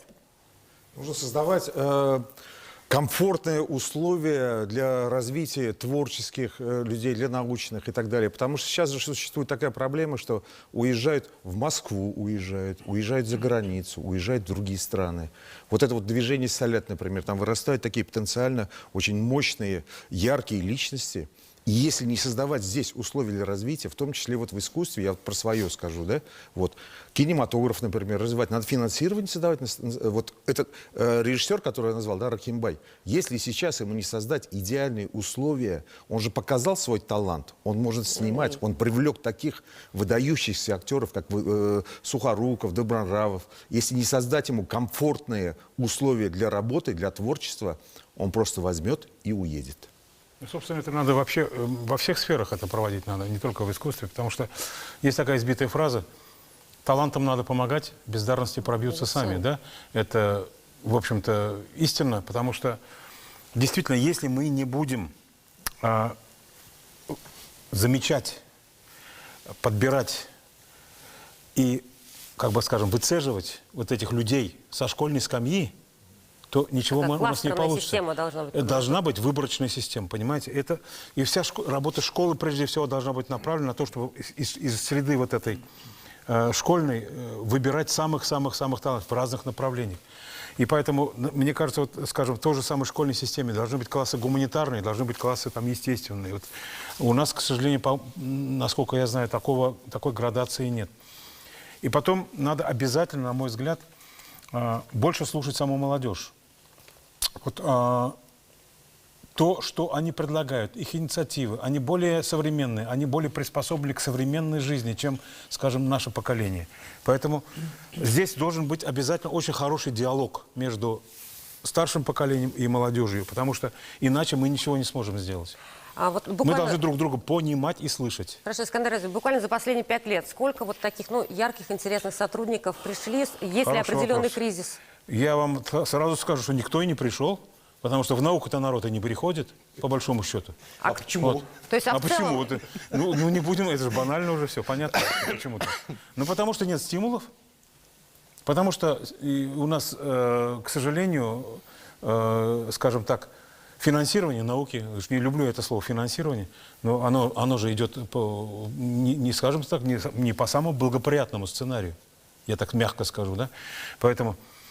И потом надо учитывать, что для того, чтобы пробиться в науке, это не просто талант нужен, но еще и нужно усердие и терпение. К сожалению, у многих молодых людей, даже очень талантливых, к сожалению, иногда не хватает усердия и терпения. Прежде чем он до каких-то высот доберется, он должен, как говорится, отпахать Вот. И чтобы добиться, допустим, ученой степени, какого-то положения, какого-то авторитета. Стать, да? Хочется быстрее, быстрее сразу, и чтобы еще за это платили. Этот фактор тоже надо учитывать, понимаете? Есть, конечно, энтузиасты, но на голом энтузиазме человек не проживет, поэтому здесь будет комплекс мероприятий. Все должно быть совпадать. И психологические моменты, и финансовые моменты, и стимулирование со всех сторон, и понимание, взаимопонимание, и диалог. Поэтому все здесь необходимо для того, чтобы мы могли этих людей найти, понимаете? Вот в свое время, я уж не хотел сегодня цитировать моего брата, из этических соображений, да? Но он однажды сказал очень хорошую фразу. Он сказал очень хорошую фразу однажды, да? Да, Дамир нас критикует за это. Чтобы снять один хороший фильм, надо снять 100 плохих фильмов, понимаете? Чтобы найти одного человека, надо процедить 100 человек, условно говоря, понимаете? Поэтому это очень сложный процесс, это не так просто. Потом ведь надо учитывать, что еще таланты бывают разные. И кого мы найдем, как говорится. Вот. Есть гениальность и талант, который надо выращивать, огранять и обрамлять. Мы прервемся на рекламу, потом продолжим, не переключайтесь. Знаете, мы рядом. Мы протянем руку помощи. Делаем новости вместе. Между нами только экран.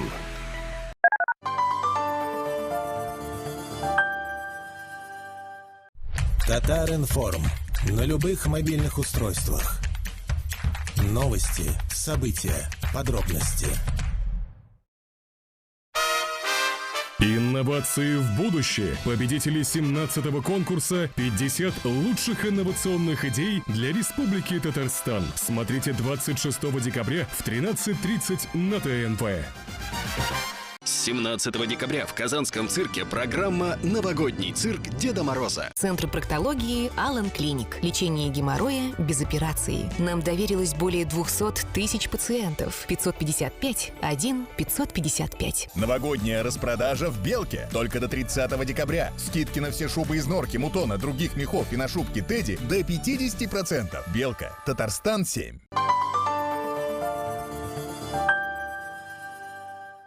Масло шпрот и бутерброд. Очень вкусно целый год. Весь декабрь в Находке консервы шпроты 250 грамм 119,99. Масло крестьянское 89 рублей 99 копеек. Находка. Приятно платить меньше. Срок акций по 31 декабря 2021 года. Подробности у продавцов.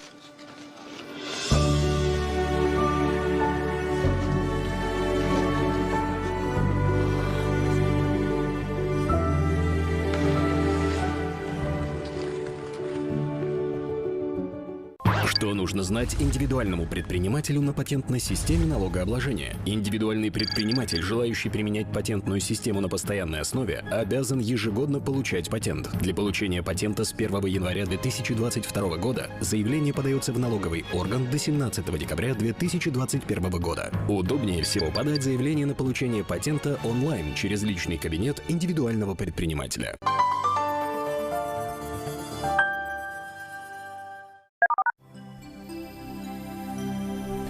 Устали решать бесконечные проблемы? Поставим точку. Делаем новости вместе. Между нами только экран.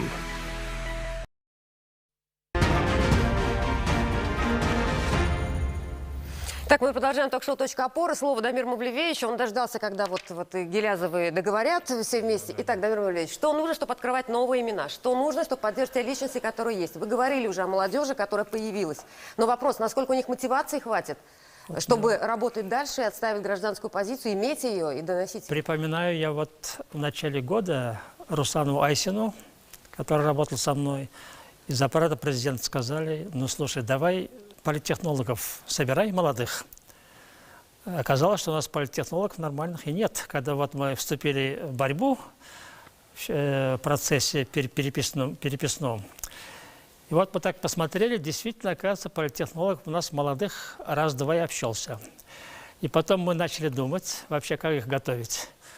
Оказалось, что университетского образования вообще-то недостаточно для этого, потому что надо иметь хорошую политическую закалку, общий кругозор. И вот сейчас я думаю, я же старый ученый, когда ИАЛИ был единственный институт, там сидели примерно 70 ученых, они все были очень комплексные, потому что им приходилось делать все. А сейчас все очень узкоспециализированные. Они свою сферу знают прекрасно, но когда есть сложный вопрос, который требует комплексного подхода, они не годятся. И вот как готовить таких сложных экспертов? Ну, главный вопрос здесь, который возникает, сколько за это будут платить? Ну, скажу прямо, у нас эксперты оцениваются очень низко. Вот сам я через это проходил, в течение этого года я все время шевелился, потом посмотрел, по сравнению с башкирскими экспертами, нам заплатили где-то 20 раз меньше, чем вот они получили. Ну, у них, значит, этих экспертов любят больше, у нас не так. Вот. Но это вообще-то такая общая картина, она, как бы сказать, складывалась не сегодня. Все время такая ситуация была, я потому что экспертом деятельностью занимаюсь давно. И вот мне так кажется, что у нас наши начальники как-то недооценивают вот экспертов. У нас потом задним числом все время мы решаем какие-то проблемы, которые уже прошли, а надо было раньше отреагировать. Недооцениваем силу научной мысли. Да, вот классический пример. Вот сейчас все набросились на Хромова Тимура и Самарскую область, но при этом оказалось, что вообще-то грамотно мало кто может изложить, что там происходит вообще-то. И вот это же очень сложный вопрос на самом деле. Вот сегодня мне после обеда сказали начальствующие лица, зачем мы вообще туда суемся, нам с узбеками надо дружить. А ведь если так тщательно посмотреть, там есть очень огромный татарский интерес, но это эксперты должны объяснить. Причем русский интерес тоже появился. Вот приезжал сюда Селезнев из Воронежа, известный ученый, он провел со своими девочками опрос, оказалось, 60% русских тоже против установки памятника Тимуру там. И вот это же как-то объяснить надо нашей политической публике. Это дело экспертов. Поэтому экспертов надо готовить. Причем с молодого возраста должна быть специальная система образования их. И они должны обучаться и после завершения процесса университетского обучения. Это требует вообще-то большой деятельности. Специальная школа должна существовать для таких людей. И достаточно серьезное влияние должно быть. Вливание, точнее, должно быть. У нас Альберт, как я понимаю, политолог, да? По образованию, да. То есть по образованию, да. Почему вот не пошли? То есть вот вы пробились в других сферах, имя, скажем так, создали. Ну, сразу после окончания университета я успел поучаствовать в выборах в Государственную Думу. Ну, можно сказать, в качестве политтехнолога здесь, можно по специальности уже, в выборах президента.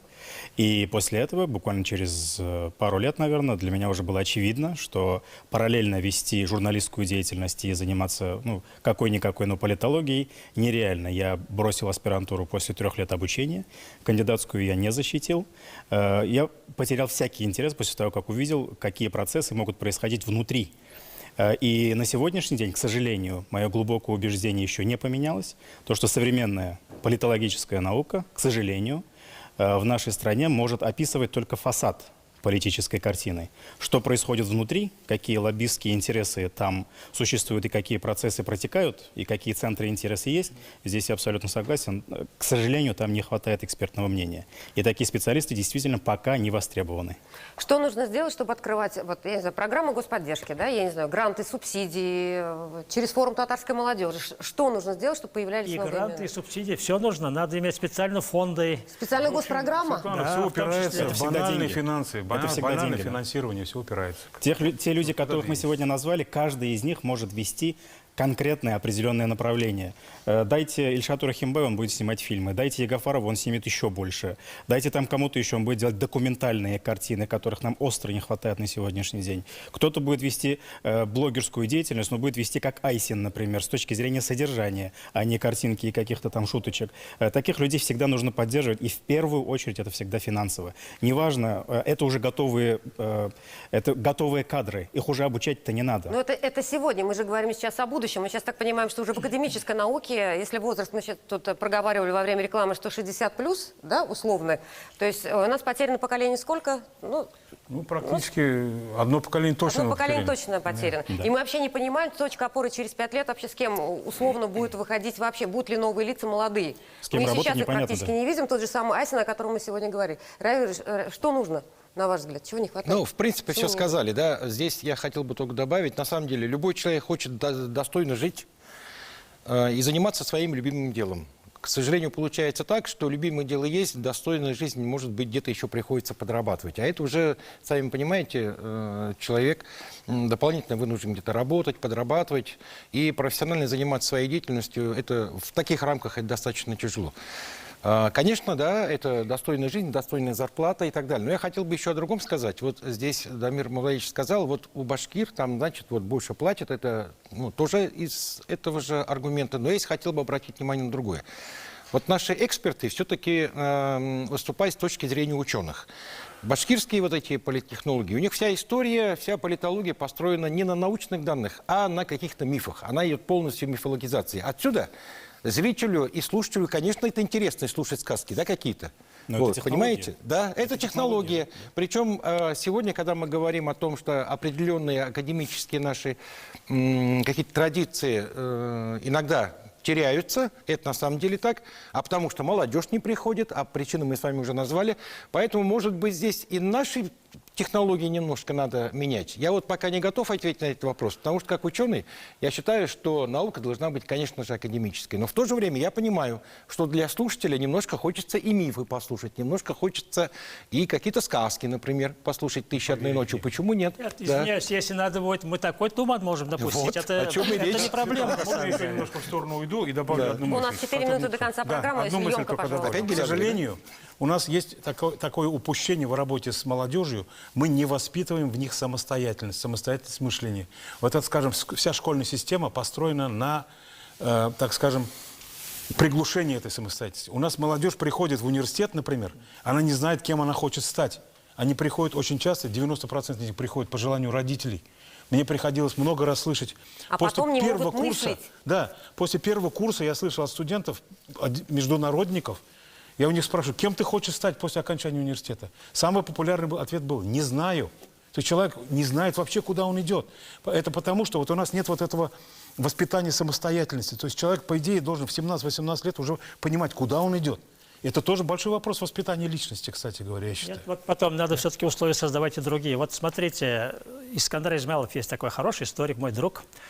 Он же был классическим академическим ученым. А когда вот приспичило, он интернет-провайдером стал там, блогером там и прочее. Если человеку создать условия и немножко вот его приподнять, у нас ученые тоже способны стать очень хорошими экспертами, которые вещают во все концы. Это вот людям надо создавать такие условия. Сейчас у нас возможности появились. Может быть, мы должны были раньше начать такую деятельность. Вообще, очень редко ученые выходили в публичную сферу, плоскость. Этот год все-таки показал, и это точка опоры, что у нас есть такие ученые, за что от нас в завершении программы большое вам спасибо. Буквально коротко подытожим. Итак, этот год для вас с точки зрения личности, истории. Для меня лично это год обычный. То есть никаких таких жутких прорывов, никаких трагедий. Но в целом все хорошо. Хороший год, который я заканчиваю с определенным удовлетворением. Спасибо, Мансур Аязович, для вас. Вышел фильм «Исамесис» в широкий прокат. И фильм, который снялся, фильм «Микулай», пришли выдающиеся актеры из российского кинематографа. Это Виктор Сухоруков, Добронравов, еще там несколько имен известных. Я считаю, что это крупный прорыв. Хорошо, Альберт? Этот год – это перепись, итоги и выводы, которые нам предстоит сделать после всего. Спасибо, Дамир Мавлеевич. Очень успешный год был. Заканчивается моим 70-летним, слава Аллаху. И медали. Даниэль Тимиржанович. Тоже перепись и принятие определенных законодательных инициатив. Закон Клишца Крашенинникова, говорит, наверное, Даниэль Тимиржанович. Да, Рай Равилович. Да, я тоже очень рад этим годом, счастлив, потому что реализовались мои творческие планы, в семье все хорошо. Поэтому надеюсь, что будущий год он как минимум будет не хуже. Большое спасибо всем нашим экспертам и тем, кто сейчас по ту сторону экрана нашим экспертам, которые весь этот год вместе с нами работали, за вашу активную гражданскую позицию. Спасибо большое зрителям, которые показали нам, что программа востребована, точка зрения эксперта востребована, точку опоры мы все ищем. Мне хочется пожелать нам в наступающем новом году мира, гармонии, тепла в ваших домах и, конечно, здоровья вашим родным и близким. Еще раз всем большое спасибо, всего доброго, до свидания.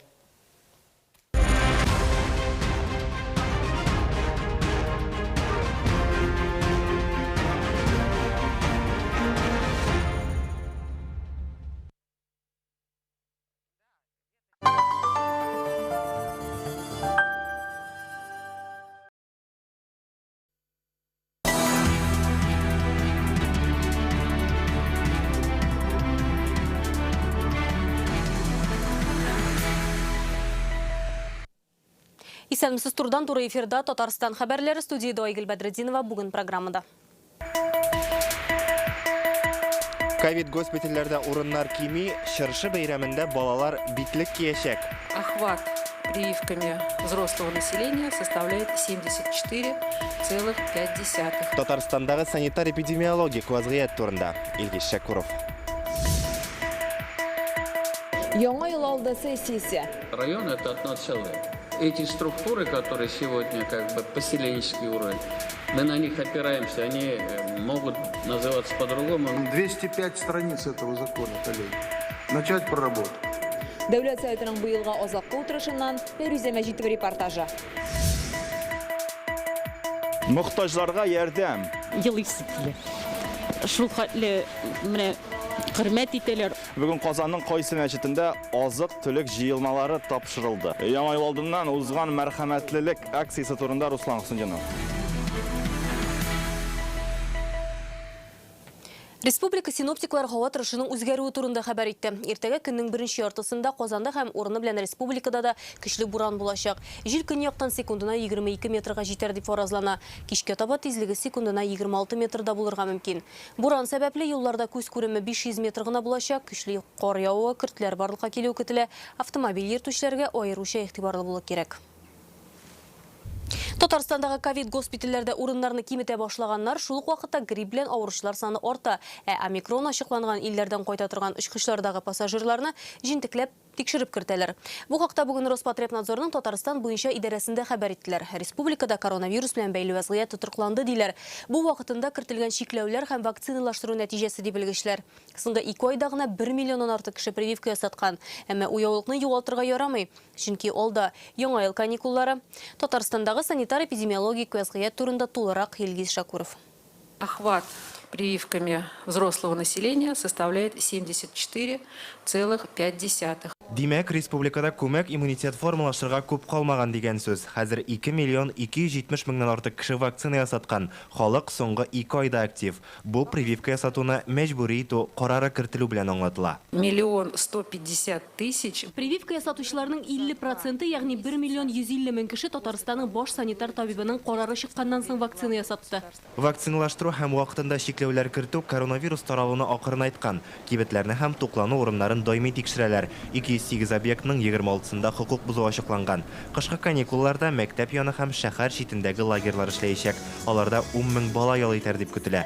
Мәгариф учреждениеләрендә яңа ел бәйрәмнәре дә башланды. Алар өчен яңа чикләүләр юк, бар да элеккечә. Мероприятия все те же самые. Бәйрәм бер төркем яки сыйныфныкы гына булса, балаларга битлек кияргә кирәк түгел. Әгәр дә бәйрәмдә берничә сыйныф булса, бу чикләүне үтәргә кирәк. Чакырылган кунаклар да битлек кияргә тиеш. QR-код булу, ара калдырып утыру да шарт. Ул арада ковид госпитальләрдә киеренкелек кими башлаган. Шулай да уяулыкны югалтырга ярамый. Бигрәк тә яңа ел алдыннан. Хәзер булган урыннарның 30% буш. Кайдыр 2900 койкалар ачык безнең ковид госпитальләрдә. Бер 30% буш. Койкаларны кыскартабыз.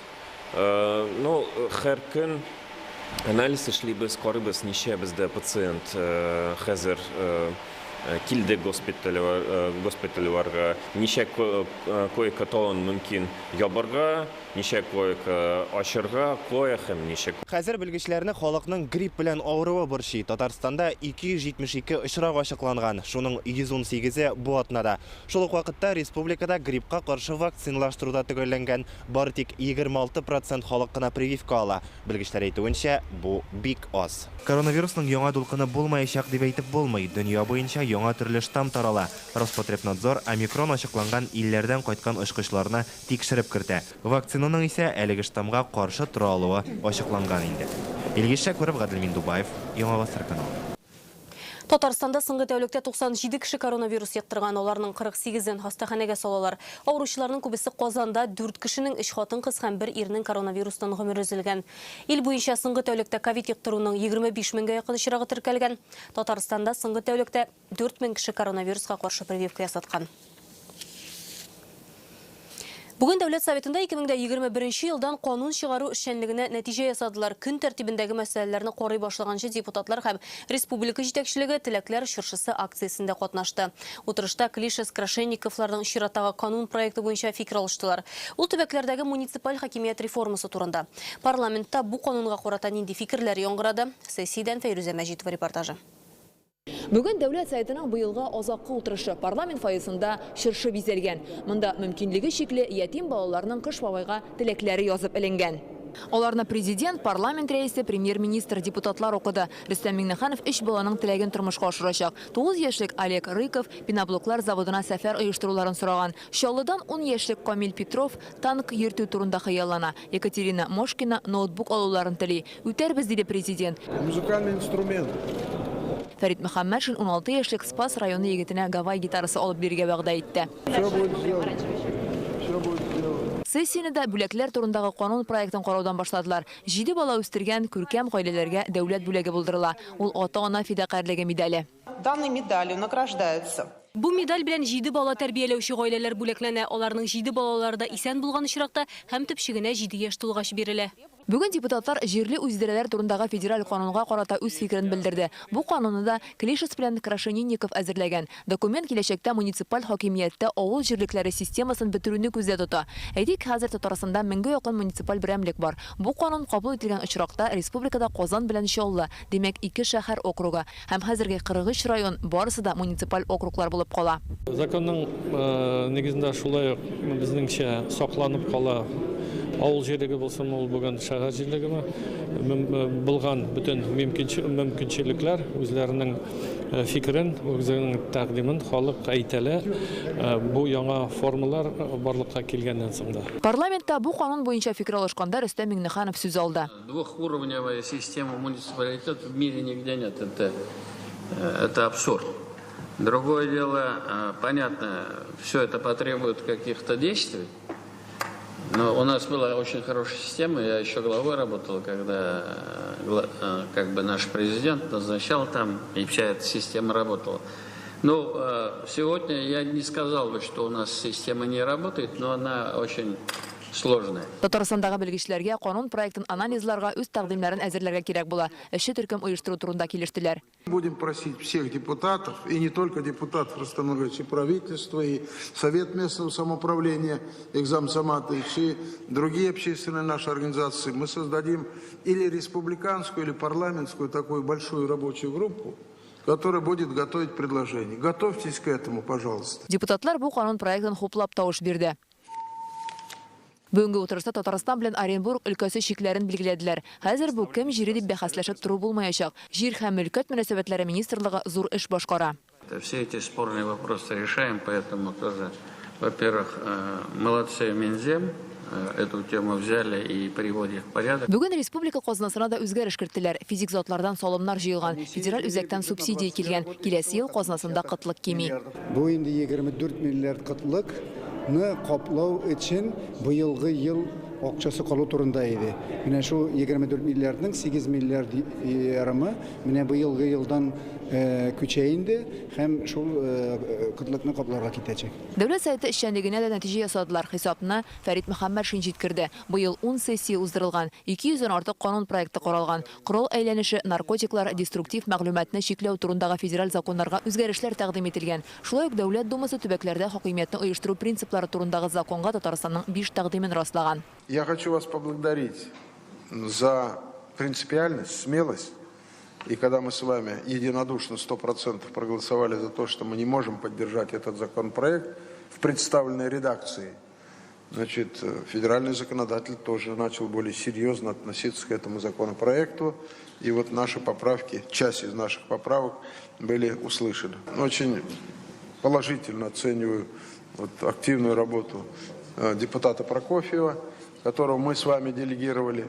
Он смело и, самое главное, подготовленно и аргументированно защищал с нами наши позиции, когда отстаивал интересы субъектов Российской Федерации, И я думаю, многих заинтересовала эта личность не только как коммуниста, как КПРФ представителя, но и как татарстанского представителя от нашей республики. Утырыш тәмамлангач, дәүләт советының депутат хатын-кызлардан торган мәрхәмәт берлеге коронавирус белән авыручы балаларга бүләкләр тапшырды. Алар 6 медицина үзәгендә дәвалана. Депутатлар хастахана табиблары белән видео элемтә аша аралашты. Феруза Мәҗитова, Рәмзил Гарипов, Яңа Гасыр каналы. Президент Рөстәм Миңнеханов Алабуга башлыгы Рөстәм Нуриевның ветераннарга һәм пенсионерларга карата әйтелгән сүзләрен башка сыймаслык хәл дип бәяләде. Исегезгә төшерәбез, Алабуга башлыгы киңәшмәдә прививка ясатмаган пенсионер дошман дигән сүз әйткән. Президент аның бу гамәлен катгый тәнкыйтьләде. Татарстанда ветераннар һәрвакыт хөрмәттә. Бу безнең изге бурычыбыз. Алар турында кайгыртачакбыз һәм игътибар күрсәтәчәкбез. Рөстәм Нуриевның сүзләре бернинди кысага да сыймый, аларны тәнкыйть тутына гына тотып була дигән президент. Ул билгеләп үткәнчә республика халкына вакциналаштыруның әһәмияте аңлатыла, әмма шикне узу ярамый. Рөстәм Нуриевның бу гамәленә тиешле бәя биреләчәк.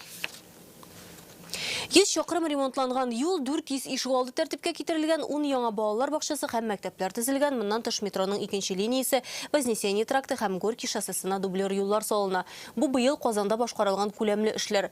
Бүген башкала мэр Илсур Метшин журналистлар белән очрашып, узып баручы елга нәтиҗә ясады. Журналистлар белән очрашу һәр вакыттагыча актуаль мәсьәләләр турында сөйләшеп уза. Төрле тармакларга кагылышлы көнүзәк сораулар бирелә, мәгълүмат чараларында көндә диярлек яктыртылган мәсьәләләр күтәрелә. Какую часть проблем получится решить нам здесь, да? На какой объем средств может рассчитывать Казань? Шәһәр мэрына бирелгән иң беренче сорауларның берсе канализация һәм су үткәргеч трубаларының 65%-ка таушалган булуы. Бер көнлек билгеле булганча Россиянең торак коммуналь хуҗалык фондыннан Татарстанга 12 миллиард сум акча бүлеп биреләчәк. Эти деньги будут... Әлеге акчалар иске челтәрләрне яңартуга түгел, ә лаеш ягына таба булган территорияләрдә яңаларын төзү өчен тотылачак. Усат һәм аэропорт юнәлешендә инженер челтәрләрен булдыруга. Бу бик мөһим, чөнки водоканалның үзендә моның өчен акча юк, ә яңа инженер челтәрләре кирәк. Бу урында яңа йортлар күп төзелә. Территорияләрне киңәйтү генә түгел, анда инфраструктура да булдыру кирәк. Быел башкалада 100 чакрым юл тәртипкә китерелгән. Зур Казан бөҗрасын төзеп бетерәләр. Мэр узган ел куйган максатларда тормышка ашырылган. Бу Вознесение тракты һәм Горький шоссесына дублер юл кебек глобаль проектлар. Строительство первые 6 километров завершили. Барлык диннәр гыйбадәтханәсенә кадәрге беренче 6 километрны төгәлләдек. Ул Горький шоссесының дублеры.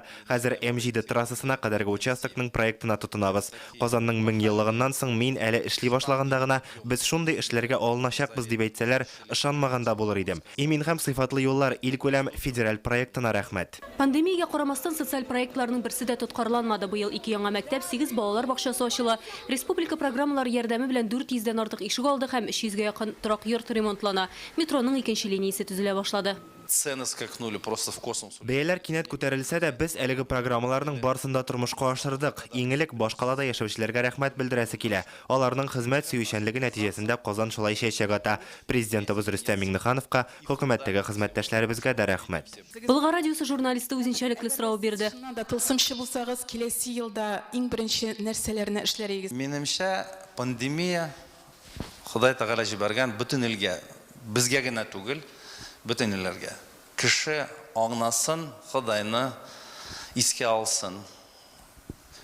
Акча гына мәсьәлә, материальный мәсьәлә гына беренче урында булырга тиеш түгел. Болгар радиосының барызга да исәнлек, саулык.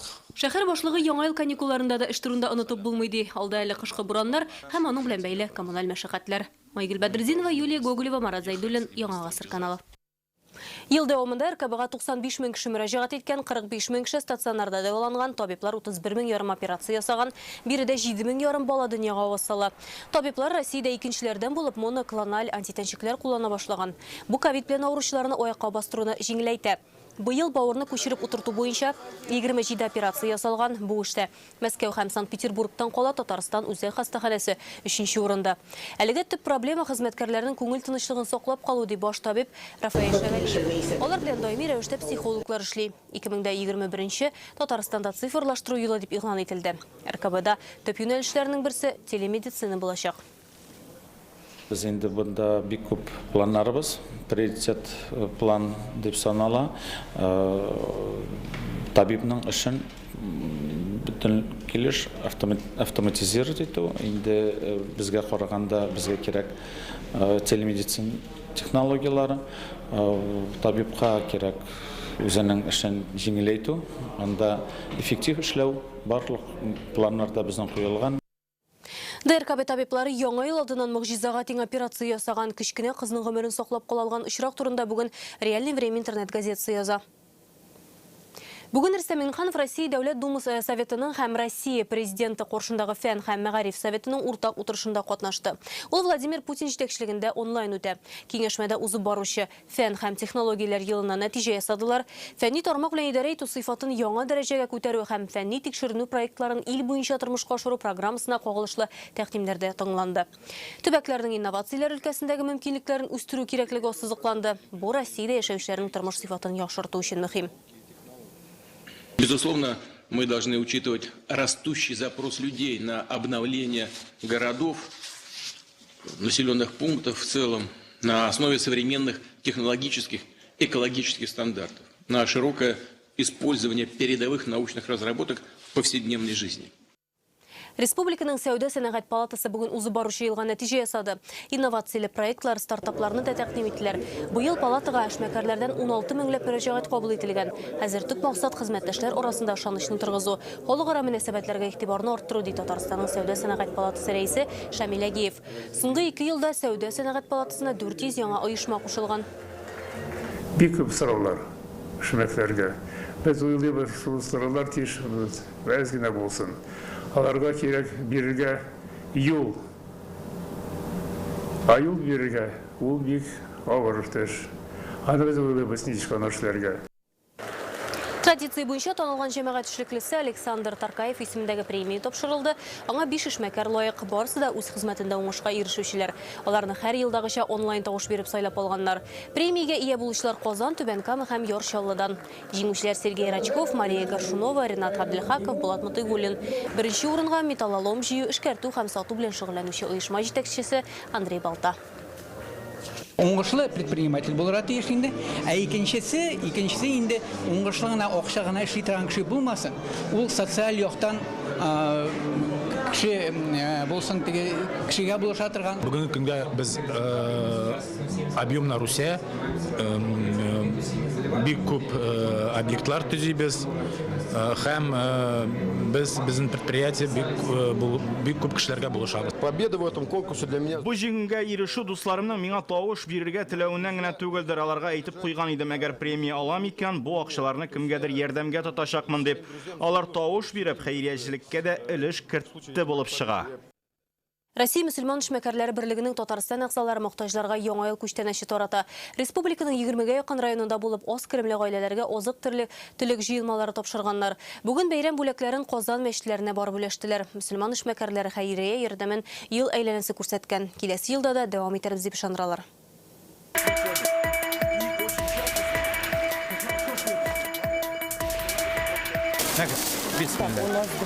Апанай мәчетендә беренчеләрдән булып азык-төлек җыелмаларын авыру балалар тәрбияләүче ата-аналарга тапшыралар. Фәридә Кирееваның кызы Камиләгә 23 яшь. Аңа церебраль паралич диагнозы куелган. Елыйсы килә. Шул хәтле менә хөрмәт итәләр. Алар авылга, әбиләргә, бабаларга булышалар. Менә безне дә онытмадылар. Аларның гаиләләренә исәнлек, саулык насыйп итсен. Фәридә Шакирҗанова мәчеткә тынычлык эзләп киләм ди. Дугалар һәм намаз укырга өйрәнгән. Әлеге ханым ялгызы кала. Изге күңелле кешеләрнең аңа беренче тапкыр гына ярдәм итүләре түгел.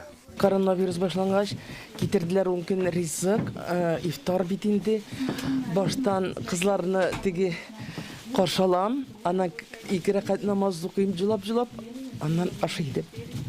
Улакларда шундый диләр. Ну, хәзер инде Аллага шөкер. Бүген 100 гаиләгә азык-төлек җыелмасы тапшырдылар. Бу хәләл казылык, сыйыкмай, куертылган сөт, төрле ярмалар, шикәр кымы. Гышыр садақасы итеп балда салынган Россия мөселман эшмәкәрләре берлеге вәкилләре Татарстанның һәр икенче районында булып мохтаҗларга хәйрия ярдәме күрсәткән. Эшлибез безнең мухтасибат белән, безнең думарты белән. Әлхәмдулилла, алар безгә список бирәләр. Без хәзрәтләр белән сөйләшәбез телефон аша. Һәм алар безгә список бирәләр, мухтаҗлар, инвалидлар һәм башкаларында ибез һәр 2 атна сайын уже йөрибез авылларга. Аллаһ Таала һәрбер гамәлебезне күреп тора. Шуңа күрә һәр вакытта изгелекдә булырга кирәк, харамнардан тыелырга кирәк, бер-беребезгә хөрмәт күрсәтеп, бер-беребезне кадерләп яшәргә кирәк. Шул вакытта без ике дөньяда да бәхетле булачакбыз. Бүген хәйриячеләр Казанның Миргазиян мәчетендә дә яңа ел алды күчтәнәчләре таратты. Быел гына шундый җыелмаларны 2000 гаилә алган. Изге эш киләсе елда да дәвам итәчәк. Руслан Судинов, Владимир Ларионов, Яңа гасыр каналы. Татмедиа агентлыгында бүген татар рухы һәм каләм дип аталган Бөтен Россия конкурсында җиңүчеләрне бүләкләделәр. Иҗади бәйгедә илнең 6 төбәгеннән дистәләгән журналист катнашкан. Быел беренче тапкыр Краснодар өлкәсеннән дә иҗади эш тәкъдим ителә. Җиңүчеләр арасында Яңа гасыр каналы хезмәткәрләре дә бар. Тасыр төзелүнең 100 еллыгына багышланган иң яхшы эшләр циклы номинациясендә 7 дней тапшыруын билгеләп үттеләр.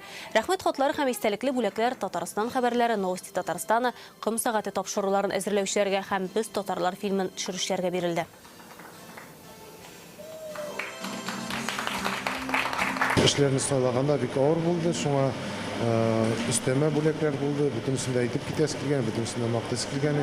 Чөнки бөтенесендә кызыксынып катнаштылар һәм барысы да үзенең өлешен кертергә менә бу безнең битне телләр елы иде. Шуңа бик зур өлеш керткән журналистларның барысына әйтеп рәхмәт әйтергә теләк булган. Бүген Казанның төп чыршысын ачтылар. Ул Казан гаилә үзәге янында урнашкан чыршының биеклеге 35 метр, бәйрәм гүзәле матур утлар белән бизәлгән. Монда килүчеләр өчен кызыклы программа әзерләнгән. Артистлар чыгыш ясый, балалар төрле ярышларда катнаша. Кунаклар Татарстаннан гына түгел, Россиянең төрле төбәкләреннән килә. Аларны биредә татар көйләрен уйнап, гармун белән каршы алалар.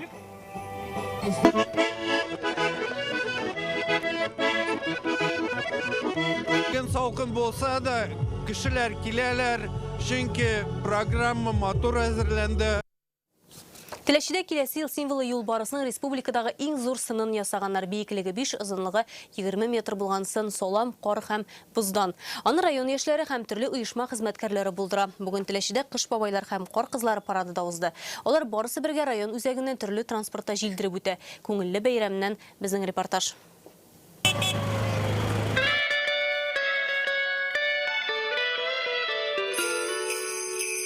Берсе кечкенә тракторда, икенчесе чанада, ат һәм квадроциклны да иярләгәннәр. Теләче кыш бабайлары бүген Яңа ел парадына җыелды. Кар кызлары да монда, һәм әлбәттә киләсе елның төп символы юлбарыс та килгән. Бик салкын булса да инде җылы туңмадык. Аллага шөкер, менә килеп җиттек сезнең янга. Яңа ел бәйрәмен бик яратабыз. Ел сайын шушылай бәйрәм рухы белән чыгабыз шушы парадка. Бик көтеп алабыз шушы бәйрәмне. Бөтен Теләчебезне бизәдек. Кыш бабайлар һәм кар кызлары парадын Теләчедә инде 3нче ел рәттән уздыралар. Көннең салкын булуы да куркытмый аларны. Кар бабай менә биеп җылына.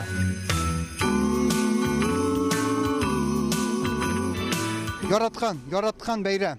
Көн сайын килеп тора. Шунда ук ярминкә дә оештырганнар. Бирдә халык чәй эчеп җылына, азык түлеген кирәк-ярагын сатып ала. Хуҗалыгыбызда булган авыл хуҗалыгы әйберләрен, аннары кул эшләре әйберләрен алып килдек.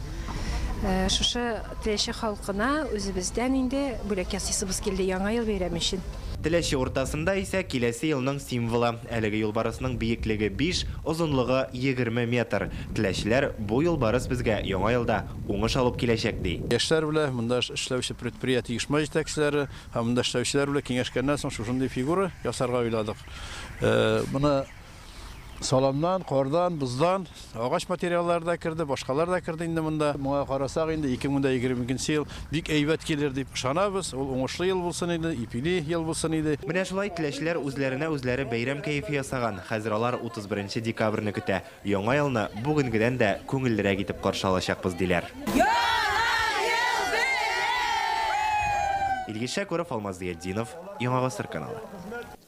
Яңа елга бүләк мылтык бүген Татарстанның стендлату усталарын шулай кытладылар. Әлеге спорт түрі федерациясы 2021 елга нәтиҗә ясады. Токиода узган җәйге Олимпия уеннарында катнашу, дөнья чемпионатларындагы медальләр барысы да республика мәргәннәренең тырышлыгы. Гомумән Татарстан ату спорты буенча халыкара дәрәҗәдәге үзәк булып санала. Быел гына да бездә 10-га якын ярыш узган. Татарстан мәргәннәренең уңышы турында Илдар Сафиуллин. Салкынмы, эссеме, кармы, яңгырмы күнегүләр кичектерелмәй. Шулай булмаса, ату спортында уңышка ирешәм диме? Екатерина Субботина урамда зәмхәриш суык булуга да карамастан ялан кул. Бу спорт төрендә башкача мөмкин түгел. Екатеринаның мылтыктан атмаган көне юк диярлек. Хәер, шулай ныклап шөгыльләнмәсә, быел Токиода узган Олимпия уеннарына юллама алыр идеме? Европа чемпионатында ул чемпион. Борьба не внешняя, когда... Без бит көрәшчеләр кебек мәйданга чыгып кара каршы бил алышмыйбыз, үз-үзебез белән ярышабыз. Иң кыены да шул, үзеңне җиңү авыр эш шул. Ныклы әзерлек кирәк. Бу сезонда беренче мәртәбә Олимпия уеннарында катнашып тәҗрибә тупладым. Татарстанның ату спорты федерациясы узып баручы елга нәтиҗә ясады. Республика егет-кызлар өчен сезон уңышлы булды. Халыкара Европа һәм Россия дәрәҗәсендәге чемпионатларда призлы урыннар безнеке. Выступал я уже по-взрослым. Быел мин беренче мәртәбә зурлар арасында ярыштым. Олимпия уеннарында Россия җыелма командасы составында запаста идем.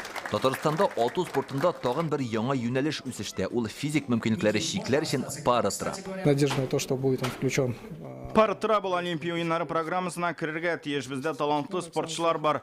Зиядәге спорт үзәгендә бу төр буенча дөнья чемпионатын уздырырга дип торабыз. Республика җитәкчелеге бу ниятне хуплады.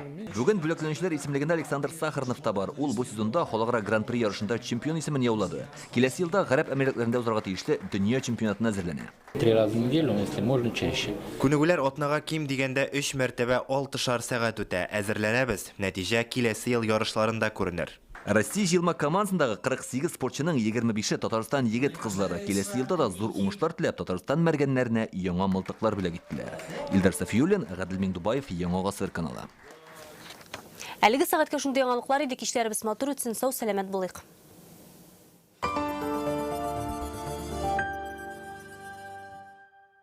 Nissan, ВРРТ купил, скидку 200 тысяч и резину получил. Автоцентр РРТ 212 30 10. Срочно нужны деньги? Мы поможем. Порадуйте себя и близких уже сегодня. Оформите заявку в офисе вашего города или на сайте centrofinance.ru. Телефон 8 800 777 37 37. Светлая долина. Старт продаж новых домов. Забронируйте квартиру на сайте akbarsdom.ru и по телефону в Казани 212 26 76. Казанский цирк поздравляет всех с Новым годом и с 17 декабря приглашает на программу «Новогодний цирк Деда Мороза». Хирургическое лечение в стационаре «Здоровье семьи». Высококвалифицированные хирурги. Современные операционные, комфортные палаты. Казань, 2-я юго-западная, 35.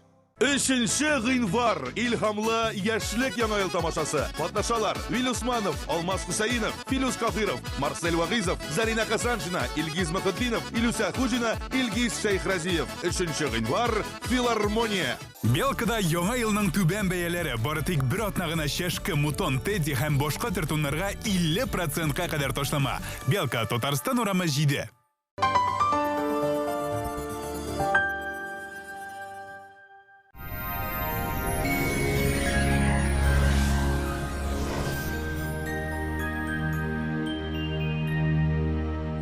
Исәнмесез, эфирда һава торышы чыгарылышы. Иңлек сезнең игътибарыгызга кыска гына мәгълүмат.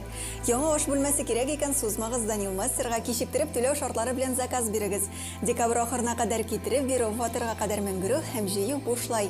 Аш бүлмәсенең эште проектын мөрәҗәгать иткән көнне күрергә мөмкин. Данил Мастер телефоны 2 167 166. Яндекс погода мәгълүматы буенча көньяк-көнчыгыш бөгелмә, баулы азнакайда иртән аяз һәм суык